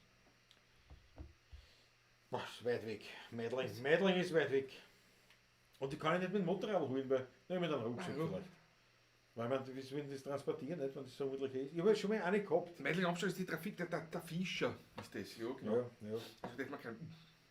Ich hab nichts gesagt jetzt. Ja. Also das Fischer, das Hobby. Nein, Ruhe, ja, Naja, ne, da hat man schon, dann ist man schon durch. Das habe ich Fischer, ja. Habe ich Traktorensammler und Oldtimer-Sammler. Schenken wir mal nach. Wir schenken einmal nach. Haben wir überhaupt noch einen Wein? Ist überhaupt noch einen Was Wein schluckst da? du? Es ist bereits 10:45. Schön langsam, schön Christoph Acker, bald 6 Wochen und alles. Der Bravo. Man will zum Ende. Wann hab ich aufgehört? Mit dem Rauchen weiß ich nicht mehr. Ist mir wurscht. Ich hab nicht so. Mit Jänner, oder? Ich glaube, oder? Jänner, Februar, keine Ahnung. Fühl mal so an, bitte. Ich Dankeschön. habe keine wirkliche Ahnung. Weil auf das nicht schon so schaut, weil nämlich, es ist ja so. Ja. Das glaube ich, das ist nämlich eine Falle, wie manche eben das rechnen. Ich weiß nicht, ob der Christoph jetzt so rechnet, aber wenn man so rechnet, so und so viel Zeit hat man schon nichts geraucht zum Beispiel. Ne? Denkt man, naja, wie lange geht das jetzt? Wie lange zählt man jetzt? Nicht? Wenn man dann macht, ich rauche schon seit 12 Jahren und 9 Monaten nichts. Nicht? Dann denkt man, ja, wieso weiß ich so genau? Das heißt, da hat man ja irgendwo noch eine Art Abhängigkeit. So stellen wir das vor. Nicht? Da hat der Duncan auch recht. Also ich finde das eigentlich, also es gibt keinen Nichtraucher, wenn er einmal geraucht hat. Das war einfach Raucher, der nicht mehr raucht, ja. Naja, Aber ja, stimmt schon. In Also ich vielen- spiele das selber auch so. Also, aber wenn ich jetzt immer sage, ja, jetzt habe ich schon 3 Jahre, habe ich schon. Sag ich, ja, okay, was soll das jetzt heißen? Der 3 Jahre kämpfst darum, dass du nichts rauchst oder 3 Jahre entbehrst du, ich verzichte auf nichts. Richtig, genau. Wenn ich mir dreimal einen Pfeifer laut unten und das hat mich jetzt nicht irgendwie zum Rauchen zurückgebracht, aber ich habe nicht öfters einen Wunsch gehabt oder ein Ding, dass ich noch einen Pfeifer rauche. Aber ich denke mir das halt so, wie soll ich sagen, dass man das habe ich schon durchgehalten. Jetzt habe ich schon 3 Jahre durchgehalten. Ich will nicht durchhalten mein Leben lang. Ich will das Leben genießen. Genau, das geht nicht, du rauchst wieder. Also ich meine, Nee, weil du bist sonst an, du bist wenn man krank. so ist, Du bist ich krank, glaub wenn du so bist. Ja, ja. Und ich denke mir halt jetzt da, naja, für mich, Moment, nein, das passt, ich habe aufgehört mit der Zigaretten. Das hat mir nicht gut getan. Ich habe auch viel zu viel geraucht. Und aus. Aber das tue ich jetzt nicht zerpflücken. Ne? Ja, ja. Wie lange schon und so weiter. Ich finde das einen richtigen Ansatz so. Also Also- ich finde schon, ich meine, weiß ich vielleicht auch bald wieder, nicht? Was weiß man? Man weiß ja nicht. Aber da habe ich keinen Bedarf dran, sagen wir so. Und eben, ich habe keinen Bedarf, das macht mir nichts. Du kannst da, und du weißt es bei mir, in meiner Klause, wenn ein Raucher kommt, Der früht gerade, der steht der Waschbecher ja. am Tisch. Ja, ja. Das stört mich nicht.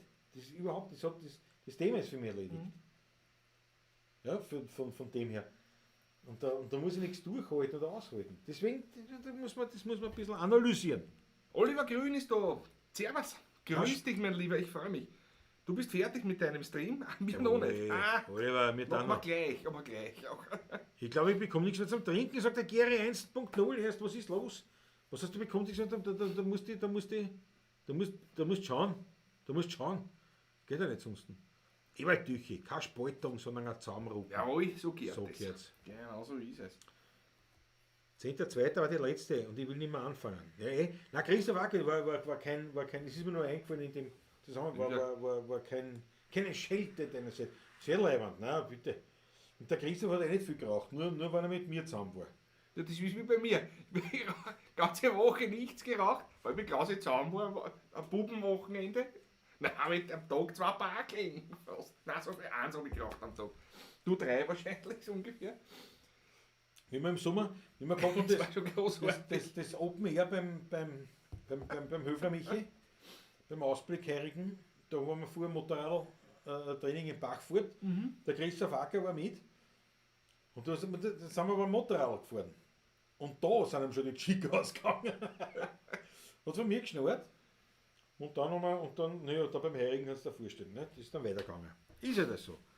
Aber, ja, nur, es ist halt, wenn einer nur so in der Gesellschaft viel raucht, ist ja das, macht ja das nichts. Aber ich habe jetzt viel geraucht überhaupt. Und ich habe mir das eine Milchmädchen in Rechnung. Ich dachte, das kann nicht gesund sein auf Dauer, Punkt 1. Und Punkt 2 ist ja wahnsinnig, was da Geld reingeht. Das ist enorm, ja. Ehre, nicht? Und im Pfeifen wieder heim und das alles, naja, gut. Das bisschen Tabak, das bisschen reinigen, das Ja. bisschen... Ja, und das wie gesagt, was ich, wie siehst du jetzt, in der Zeit waren es dreimal, ne? Dreimal habe ich mir Pfeife gestopft. Aber wie gesagt, kein Bedarf gehabt dran. Also das, Gott sei Dank, ne? Sonst war ich wahrscheinlich schon wieder Raucher. Das muss man, ja. Was das Snoop Dogg da ist, ich glaube, man kann es auch anders sehen. Viele meinen damit, dass sie vor Monaten oder vor Jahren damit aufgehört haben. Ja, kann auch sein natürlich, ja. Das kann schon sein. Ja, Daniel Schlegel, und wenn er bei uns auf Besuch war, na, da möchte ich nicht wissen, was ihr geraucht habt. Ewald Tüchi, Reblaus. Die Reblaus schreibt man mit einem weichen B. Das sage ich da gleich, weil die Reblaus, das war ja mehr Richtung Reb. Ja, machen wir die Reblaus, warum nicht? Warum nicht? Ja, klar. Machen wir die Reblaus.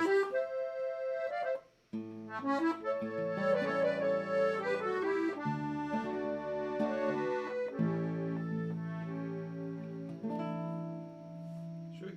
Komplett verspült. Manchmal war nicht ganz falsch. Ich weiß nicht, was das ist, sie trinkt so gerne eine Flasche Wein. Da muss kein besonderer Anlass oder gar ein Sonntag sein. Ich sitz oft stundenlang allein auf einem Fleckerl. In einem Weinlokal, in einem stillen Eckerl. An anderen Menschen wäre das vielleicht so dumm. Aber ich bin selig und ich weiß genau warum. Ich muss im früheren Leben ein Reblaus gewesen sein, sonst wäre die Sehnsucht nicht so groß nach einem Wein. Drum tu den Wein ja nicht trinken, sondern beißen. Ich hab den roten grad so gern, als wie den weißen. Und schwören könnte ich, dass ich eine Reblaus gewesen bin. Ich weiß bestimmt, ich hab gehaust in einem Weingarten bei Wien. Drum hat den Gumpelskirchner ich so vom Herzen gern. Und wenn ich stirb, möchte ich ein Reblaus wieder werden. Ich hab mir schon als Kind gedacht, was kann denn das nur sein? Wenn die Mutter mir eine Milch gegeben hat, da wollte ich schon einen Wein. Ich konnte damals schon die Mühle nicht vertragen. Wir haben sich die Haare aufgestellt und umdraht war mein Magen. Nach langem Hin und Her studieren, da kam ich drauf, warum eine Wein lieber wie eine Mühle sauf. Aber ich muss im früheren Leben ein Reblaus gewesen sein, sonst wäre die Sehnsucht nicht so groß nach einem Wein. Drum tu den Wein ja nicht trinken, sondern beißen. Ich hab den roten grad so gern, als wie den weißen. Und schwören könnte ich, dass ich eine Reblaus gewesen bin. Ich weiß bestimmt, ich hab gehaust in einem Weingarten bei Wien. Drum hat den Gumpelskirchner ich so vom Herzen gern. Und wenn ich stirb, möchte ich ein Reblaus mit der Weinrin so wieder werden.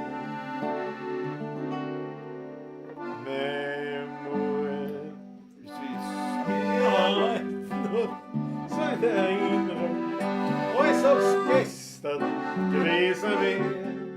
Es war ein schönes Sonntagsmorgen, da ruft's Mutter und geschwind komm her. Lass dir das Gesicht und Wanderl waschen, lass die Buckel dir frisieren, das gehört. Ich möchte heute zum ersten Mal dich auf den kahlen Berg aufführen. Oben hat's mir gezeigt, die Pracht, hat mich gestreichelt und hat gelacht. Und gesagt, schau, der Stephansdom und der blaue Donaustrom. Schau, das Häusermeer da drin ist deine Heimatstadt, dein Wien. Bleib stets treu den schönen Ort. Ich hab kalt arme Wort. Meine Mutter war ein Wienerin, drum hab ich wern so gern. Sie weiß, dem ich leb, wie die Liebe hat gehen, zu meinem einzigen goldenen Weg. Meine Mutter war ein Wienerin, drum hab ich wern so gern. Sie weiß, dem ich leb, wie die Liebe hat gehen, zu meinem einzigen goldenen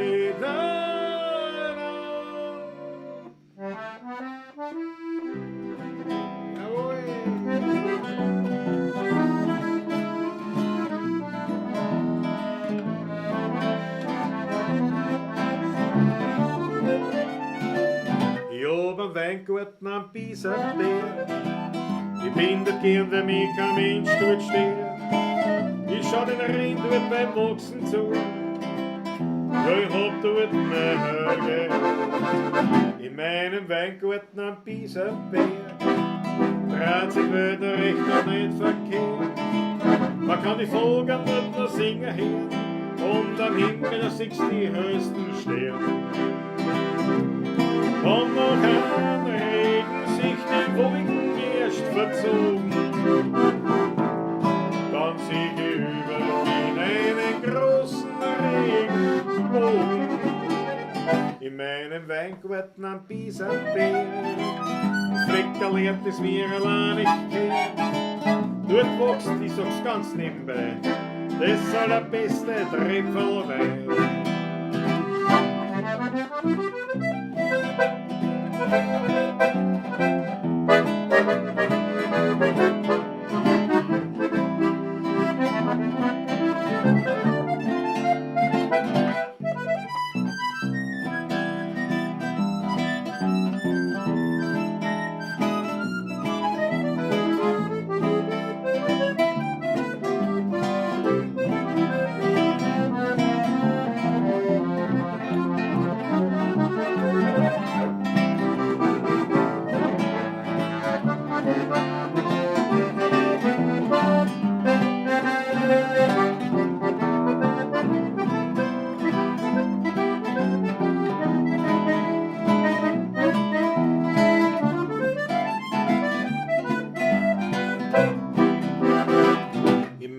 Weingarten am Piesenberg. Ich bin da gern, wenn mich kein Mensch dort steht. Ich schau den Rhein dort beim Wachsen zu. Ja, ich hab dort mehr Geduld. In meinem Weingarten am Piesenberg dreht sich die Welt noch recht und nicht verkehrt. Man kann Vogel noch singen hören und am Himmel da siehst die höchsten Sterne. Und noch ein Regen sich die Wolken erst verzogen. Dann sieh ich über Wien einen großen Regenbogen. In meinem Weingarten am Piesenberg, das Fleckerl lernt es mir allein nicht kennen. Dort wächst, ich sag's ganz nebenbei, das allerbeste Trepfelwein. Dort wächst, ich sag's ganz nebenbei, das allerbeste der Äpfelwein.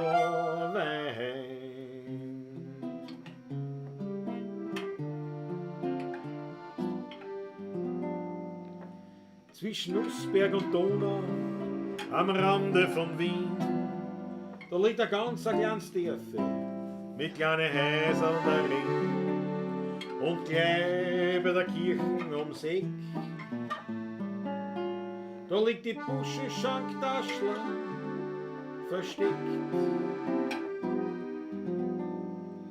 Gleich in der Kirche von Kohlbergerdorf, da liegt der Herriger ganz still, ja. Der Wein ist herrlich und noch ehrlich. Und Musikanten spielen dort da die alten Nächten, Wiener Lieder, vom Tod, vom Wein und von der alten Zeit. Drum findet man mich dort immer wieder.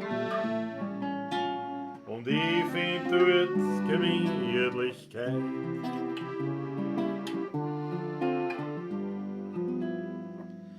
Dort ist noch nichts nicht modernisiert. Vom Essen das Beste findet man dort garantiert. Für Frohsinn, Hamur und für Glück liegt drin. In der Busche Schanktaschler am Rande von Wien.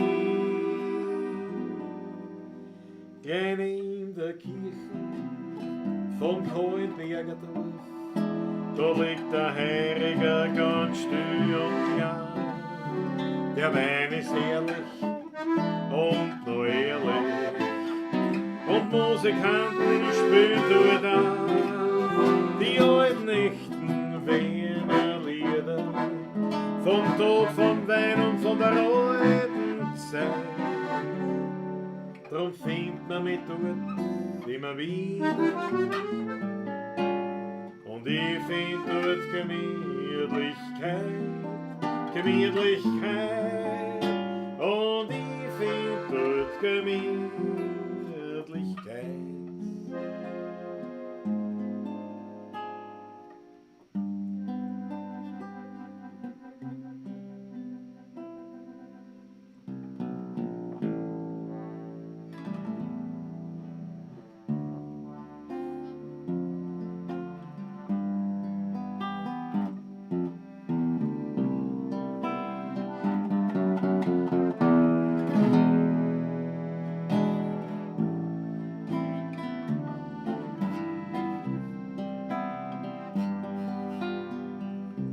Skyline von Wien,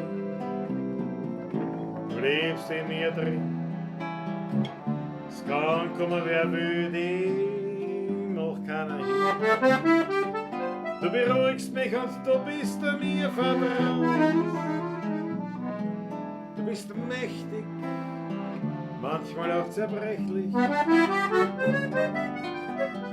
Skyline von Wien, du bist die schönste Wienerin. Den Neidern und Heuchlern hast du immer verziehen. Bin ich einmal fort, brauch ich kein Souvenir. Skyline von Wien, du lebst tief in mir.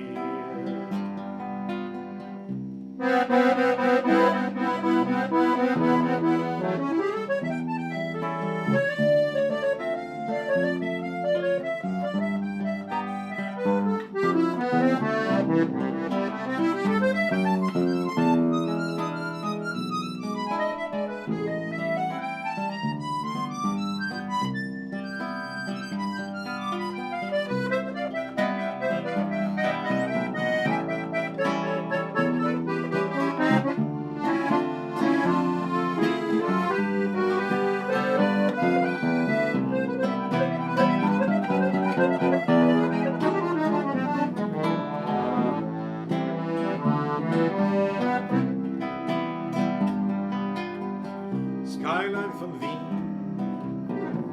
du lebst in mir drin. Es kann kommen, wer will, dem noch keiner hin. Du beruhigst mich und du bist mir vertraut. Du bist mächtig, manchmal auch zerbrechlich. Skyline von Wien, du bist die schönste Wienerin. Den Neidern und Heuchlern hast du immer verziehen. Bin ich einmal fort, brauch ich kein Souvenir. Skyline von Wien, du lebst tief in mir. Na, na, na, na, na, na, na, na, na. Bin ich einmal fort, brauch ich kein Souvenir. Skyline von Wien, du lebst tief in mir.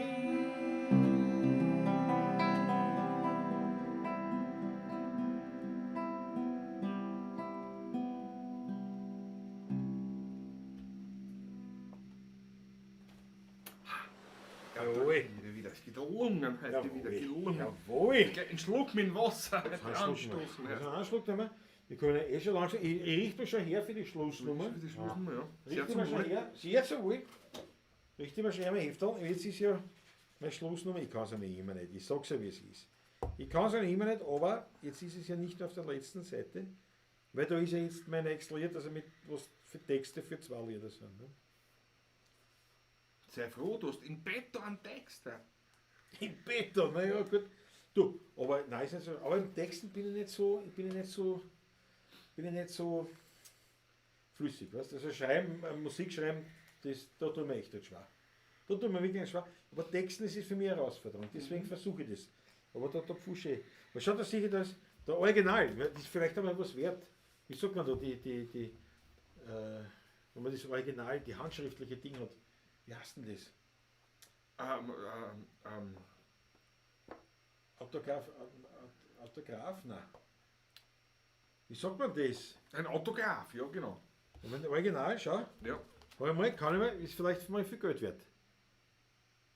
Schau, kann man es lesen? Nein. Der Taschler.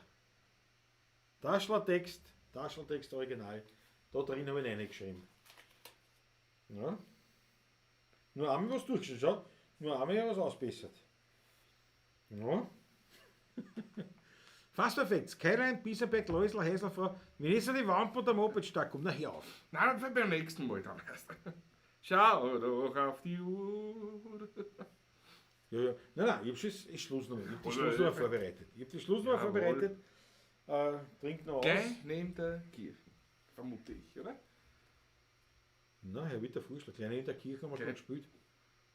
Ah ja, richtig, ja. Das ist, wenn er Wasser sauft. Das Wenn er ist Wasser kein sauft, Wassersaft, wenn ja. er Wasser sauft, ist das Manuskript. Nein, das sagt man nicht. Nein, Manuskript meine ich nicht. Nein, also Autograph, eine Handschrift, wenn du was hast, das nennt man Autograph, ja. Historische Handschriften, wenn Ja. du was sind Der Autographen. Christoph sagt aber, ja, Klaus, Autographen sind. solange du noch lebst, wird das nichts wert. Das stimmt, aber nachher. War nachher. Manuskript. Prototyp.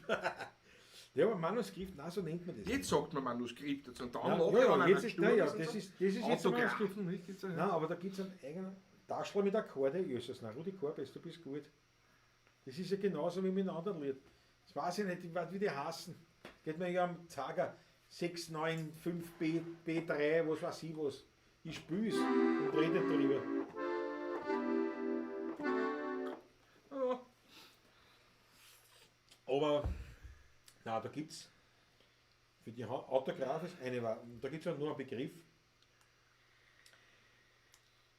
Da war der Daniel Kehlmann. Der Autor, Daniel Kehlmann, war das war lang vor Corona, ja, war beim Stermann Griesemann, da beim Willkommen Österreich in der Sendung. Und da hat er erzählt, dass er tatsächlich seine Bücher nicht am Computer schreibt und auch nicht auf einer Schreibmaschine, sondern er schreibt es tatsächlich in genau solchen Hefteln. Ja? Das ganze Buch, ganzer Roman. Und dann hat er als gelungenen Gag hat er gesagt, ja, erstens, also eigentlich geht es darum, er am Computer ist angelinkt. Da schaut er dann nochmal E-Mail oder sonst was oder Na ja, klar. aufgegangen. Oder so irgendwie. Das kann er nicht, Schreibmaschine, das kann er nicht, das ist steppert. Und nein, er schreibt jetzt lieber händisch und ein Ding und gesagt, mittlerweile geht es ja so, dass es Leute gibt, die das so Die so tippen, ja. Und zwar viel schneller und dabei wird es gleich redigiert und so weiter. Und dann hat er so als Scherz hat er gesagt, und außerdem, wenn ich mal Geld brauche, ist das Originalskript vielleicht was wert. Oder es war nicht Originalskript, war sowas wie Autograph oder irgend so, das hat das geschrieben, hat das geheißen. Ich weiß es nicht mehr. Man sieht, ich bin halt auch. Ich bin halt auch. Einer, der sich nichts merkt. Das ist halt so. Wann soll ich welchen Wein vom Graf einkühlen? Also, ja, naja. Du, Also hat er wieder zurückgezogen, der Christoph gerade. Was? Nein, ist schon wieder so das Zahme veröffentlicht. Der Christoph ist ja auch schon. Ist ja auch schon älter, gell? Habe ich das da stehen? Gut, dass ich 12 Flaschen genommen habe. Die Reihenfolge haben wir noch nicht, aber wir haben ja noch Zeit bis zum 4. Die Reihenfolge haben wir schon, freilich. Die Reihenfolge haben wir schon, ja, Aber aber schon. wir haben es schon, ja. Na, die ist auch hier auf diesem. Wir beginnen mit dem Nein. Da ist jetzt. Da steht es drinnen. Mit DRC DRC fangen wir an.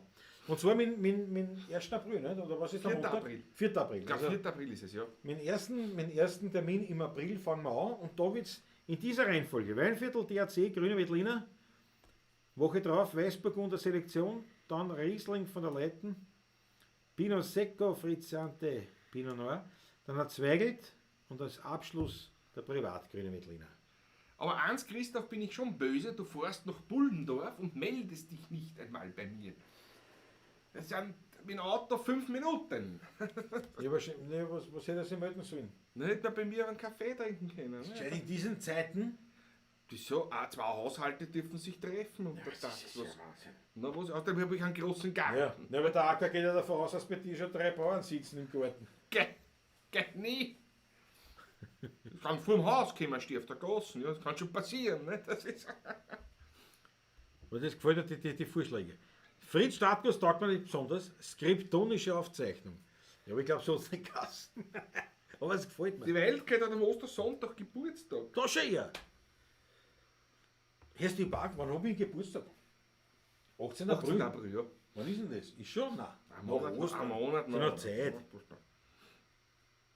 Ja, Christoph Wagner brauche ich für nächste Woche noch einen Wein gehen. Unbedingt. Ja, mit einer Kiste kommt mir nicht weit. Kommt mir nicht weit. Nein. Ein runden Wildcat. Was feierst du? 30er? 40er? Na, mehr kann es nicht sein. Jawohl. Snoop Dogg Tageszeit haut schon eine. Ja, aber vorher darf ich gratulieren. Wo steht denn jetzt? Wann hast du den Geburtstag? Wo steht denn das? Ostersonntag. Ja, da haben wir noch. Da haben wir noch ein paar Flatschen. Ja, und am Ostermontag, ich meine, das ist dann zwar ein Tag drauf, aber am Ostermontag können wir die würdig hochleben lassen. Ja, das glaube ich. Ja, da ist die Fastenzeit auch vorbei. Ich meine, nicht, dass das jetzt vom Saufen angehalten hat, aber ich sag's nur. Nun ist noch 2 Wochen, aber man muss sich vorbereiten. Ja. Wer noch kein Kostpaket hat, Ja, kann bestimmt. eines bestellen. Man kann es aber auch selbst abholen.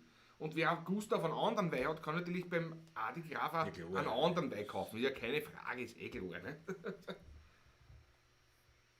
Und er tut vielleicht kurz eine Was die Webseite geht nicht. Fritz Stadtguss sagt, würde gern bestellen und die Webseite geht nicht. Ja, pass auf. Dann, jetzt aber. Ich meine, wie gesagt, das kommt bei uns auf die Okay. Webseiten auch auf für rechtzeitig. Ich Aber habe geschaut auf die Webseite, das ist gegangen, die Webseite. aber Fritz, Die E-Mail du bist sollte funktionieren, ja. du bist eh auf. Du bist eh auf Facebook auch, ne? Pass auf. Jetzt schreibe ich eine. So, Facebook, ja. Wein, ist das der Dings, ich schreibe so. Weingut. Was ist das? Unterstrich, glaube ich. Ist das nah? Ja. Graf. So, das ist einmal auf Facebook. Nein, das ist der Facebook, schreibt man Weingut groß und Graf groß. Das ist der Weingut Graf. Unterstrich Graf. Nein, das ist nicht der Graf. Das ist Ah ein nein, anderer hoppala, das ist Instagram. Entschuldigung, Graf. Das kann das nicht war sein. Instagram. Das Facebook vergiss es war Instagram. Facebook Weingut ist unterstrich Graf. ganz normal Weingut, Ja. Abstand Graf und W und G groß. Schreibe es nochmal. ja. Facebook ist folgendes. Genau. Heute kommen schon die Meldungen, glaube ich. Nein, gut. Ewald Tüchi, vierte Gott, servus Ewald. So. Für dich gut, ja. Und sie schon einige verabschiedet, aber das wollte man sich noch klären. Aber wie gesagt, also ich werde wirklich schauen, ob ich das morgen zusammenbringe, aber ich werde wirklich versuchen, es wird notwendig sein, dass auf unserer Homepage auch steht alles. Das auch ist da. Ewald, auf jeden Fall bin ich sehr gefreut, dass du dabei warst. Und ja, ansonsten erst, wenn ich jetzt dann dran denke, Fritzl, schicke dir das nachher noch im, da auf Messenger, da, wo wir da kommunizieren. Die Welt gesagt, ich bin so alt wie die Sendung mit der Maus. Ist ja Wahnsinn. Im besten Alter. Bist gescheit daneben, jetzt siehst du die Kamera noch. Ah, dem ist so wirklich so, oder? Ich tue ja fast nichts, heißt das ja. Da schon so. Ich glaube, die Brühe ist dreckig, aber die Brühe ist Ich vollkommen. habe mich auch schon geglaubt, mein Brüder ist vollkommen dreckig. sauber. Schau, was, das ist wirklich da. Wieso Hat zieht nichts. das hier nicht ab? Ich weiß ja nicht. Wo soll ich denn hinziehen? Da oben raus. Sieht man es am Bild auch schon da ähnlich? Nein. Nein, Nein, gar nicht. Nein. So, das letzte Schluckerl kommt rein, Patrick. Jawohl. Schenke sofort ein. Weil, Der Christoph Acker schreibt mir gerade, okay, der war bei seiner Schwester in Wilden-Dürnbach. Das ist bei Polsdorf. Ja, alles klar. Da war er spät zum Essen gekommen sonst. Ne? Ja, Himmels Willen. Das wäre nicht zum Verzeihen gewesen. Stuttgart ist Teil, sagt richtigerweise, dann ist einer Jungspiel. Meine Herrschaft, wo ist das Heft jetzt? Da. Wir verabschieden uns.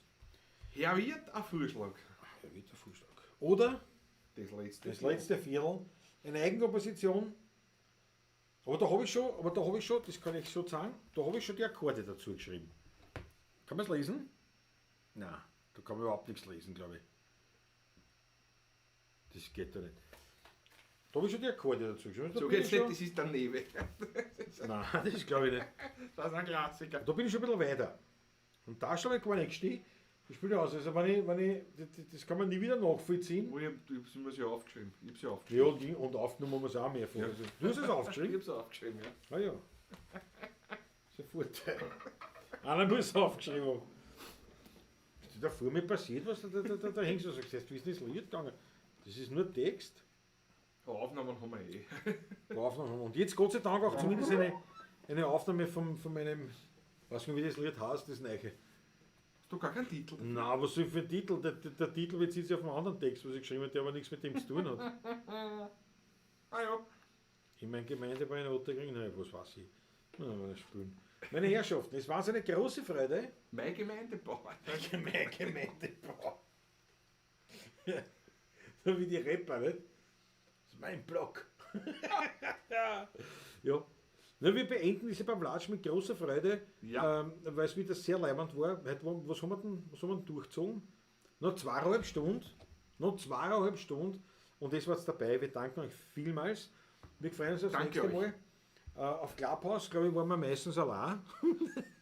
Ist auch wurscht. Ne? Und ja, also spielen wird es leider nächste Woche jetzt nichts geben. Aber wir sehen einander wieder bei der nächsten Pavlatsch am Montag, nächsten Montag wieder. Und bitte sagt es weiter, teilt die Inhalte, spendet was im virtuellen Hut, das war leibend. Aber sagt es vor allem weiter, dass es uns gibt und animiert eure Freunde, Kollegen, Haberer, wer auch immer, mit dem Ganzen was anzufangen weiß, ein bisschen was. Animiert es dazu, dass ihr unseren Kanal abonniert und uns sozusagen ein bisschen unterstützt. Das hat mich sehr gefreut, das war echt super. Daumen hoch für euch. Daumen hoch für euch. Ja, absolut, ja, da trinke ich mit. Absolut, was ist er? Daumen hoch Auf euch. auf euch. Ja.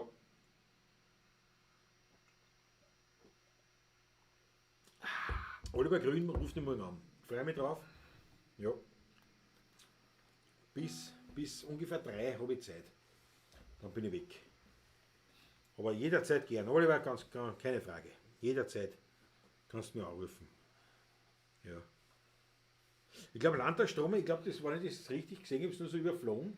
Ich glaube, du hast schon vor der Sendung schon einen ordentlichen Schmattes loslassen. Ich glaube auch, ja. Ja. Und sage ich jetzt schon Dankeschön. Danke. Also, ganz leibend. Ganz leibend. Danke euch vielmals. Und wie gesagt, wir verabschieden uns jetzt mit einer Eigenkomposition, die wir schon das letzte Mal gespielt haben und irgendwann werden wir es auch wirklich kennen. Und so kommt man auch dazu. Ne? Ganz großartig, danke vielmals.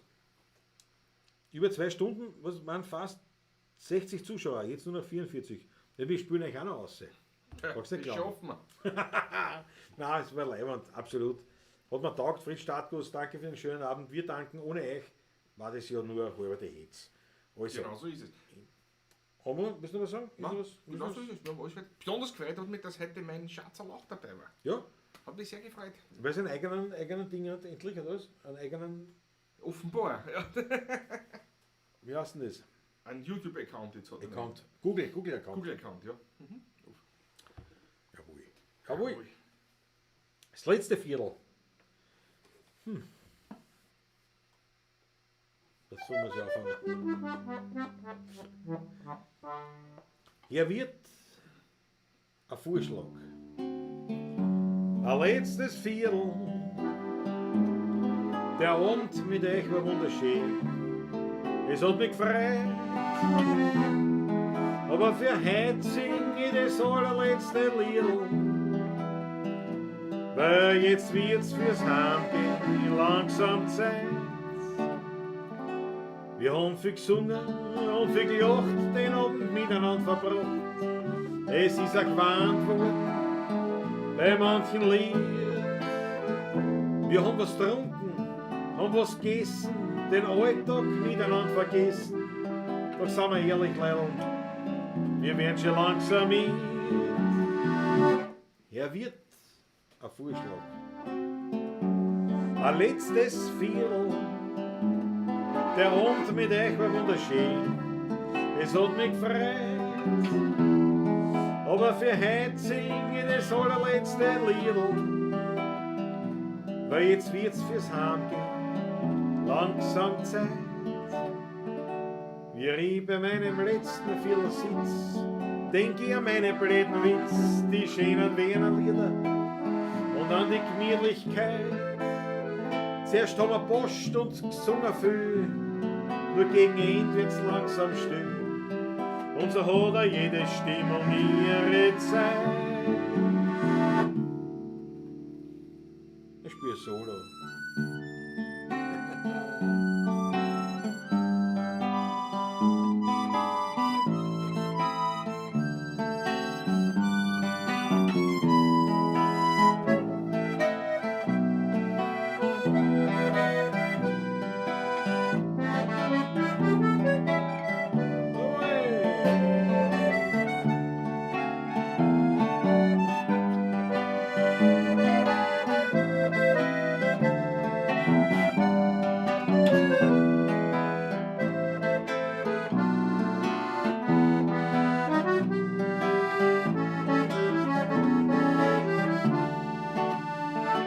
Er wird ein Vorschlag. Ein allerletztes Viertel. Der Abend mit euch war wunderschön. Es hat mich gefreut. Aber für heute ist das allerletzte Liedl. Weil jetzt wird's fürs Heimgehen langsam Zeit. Weil jetzt wird's fürs Heimgehen langsam Zeit.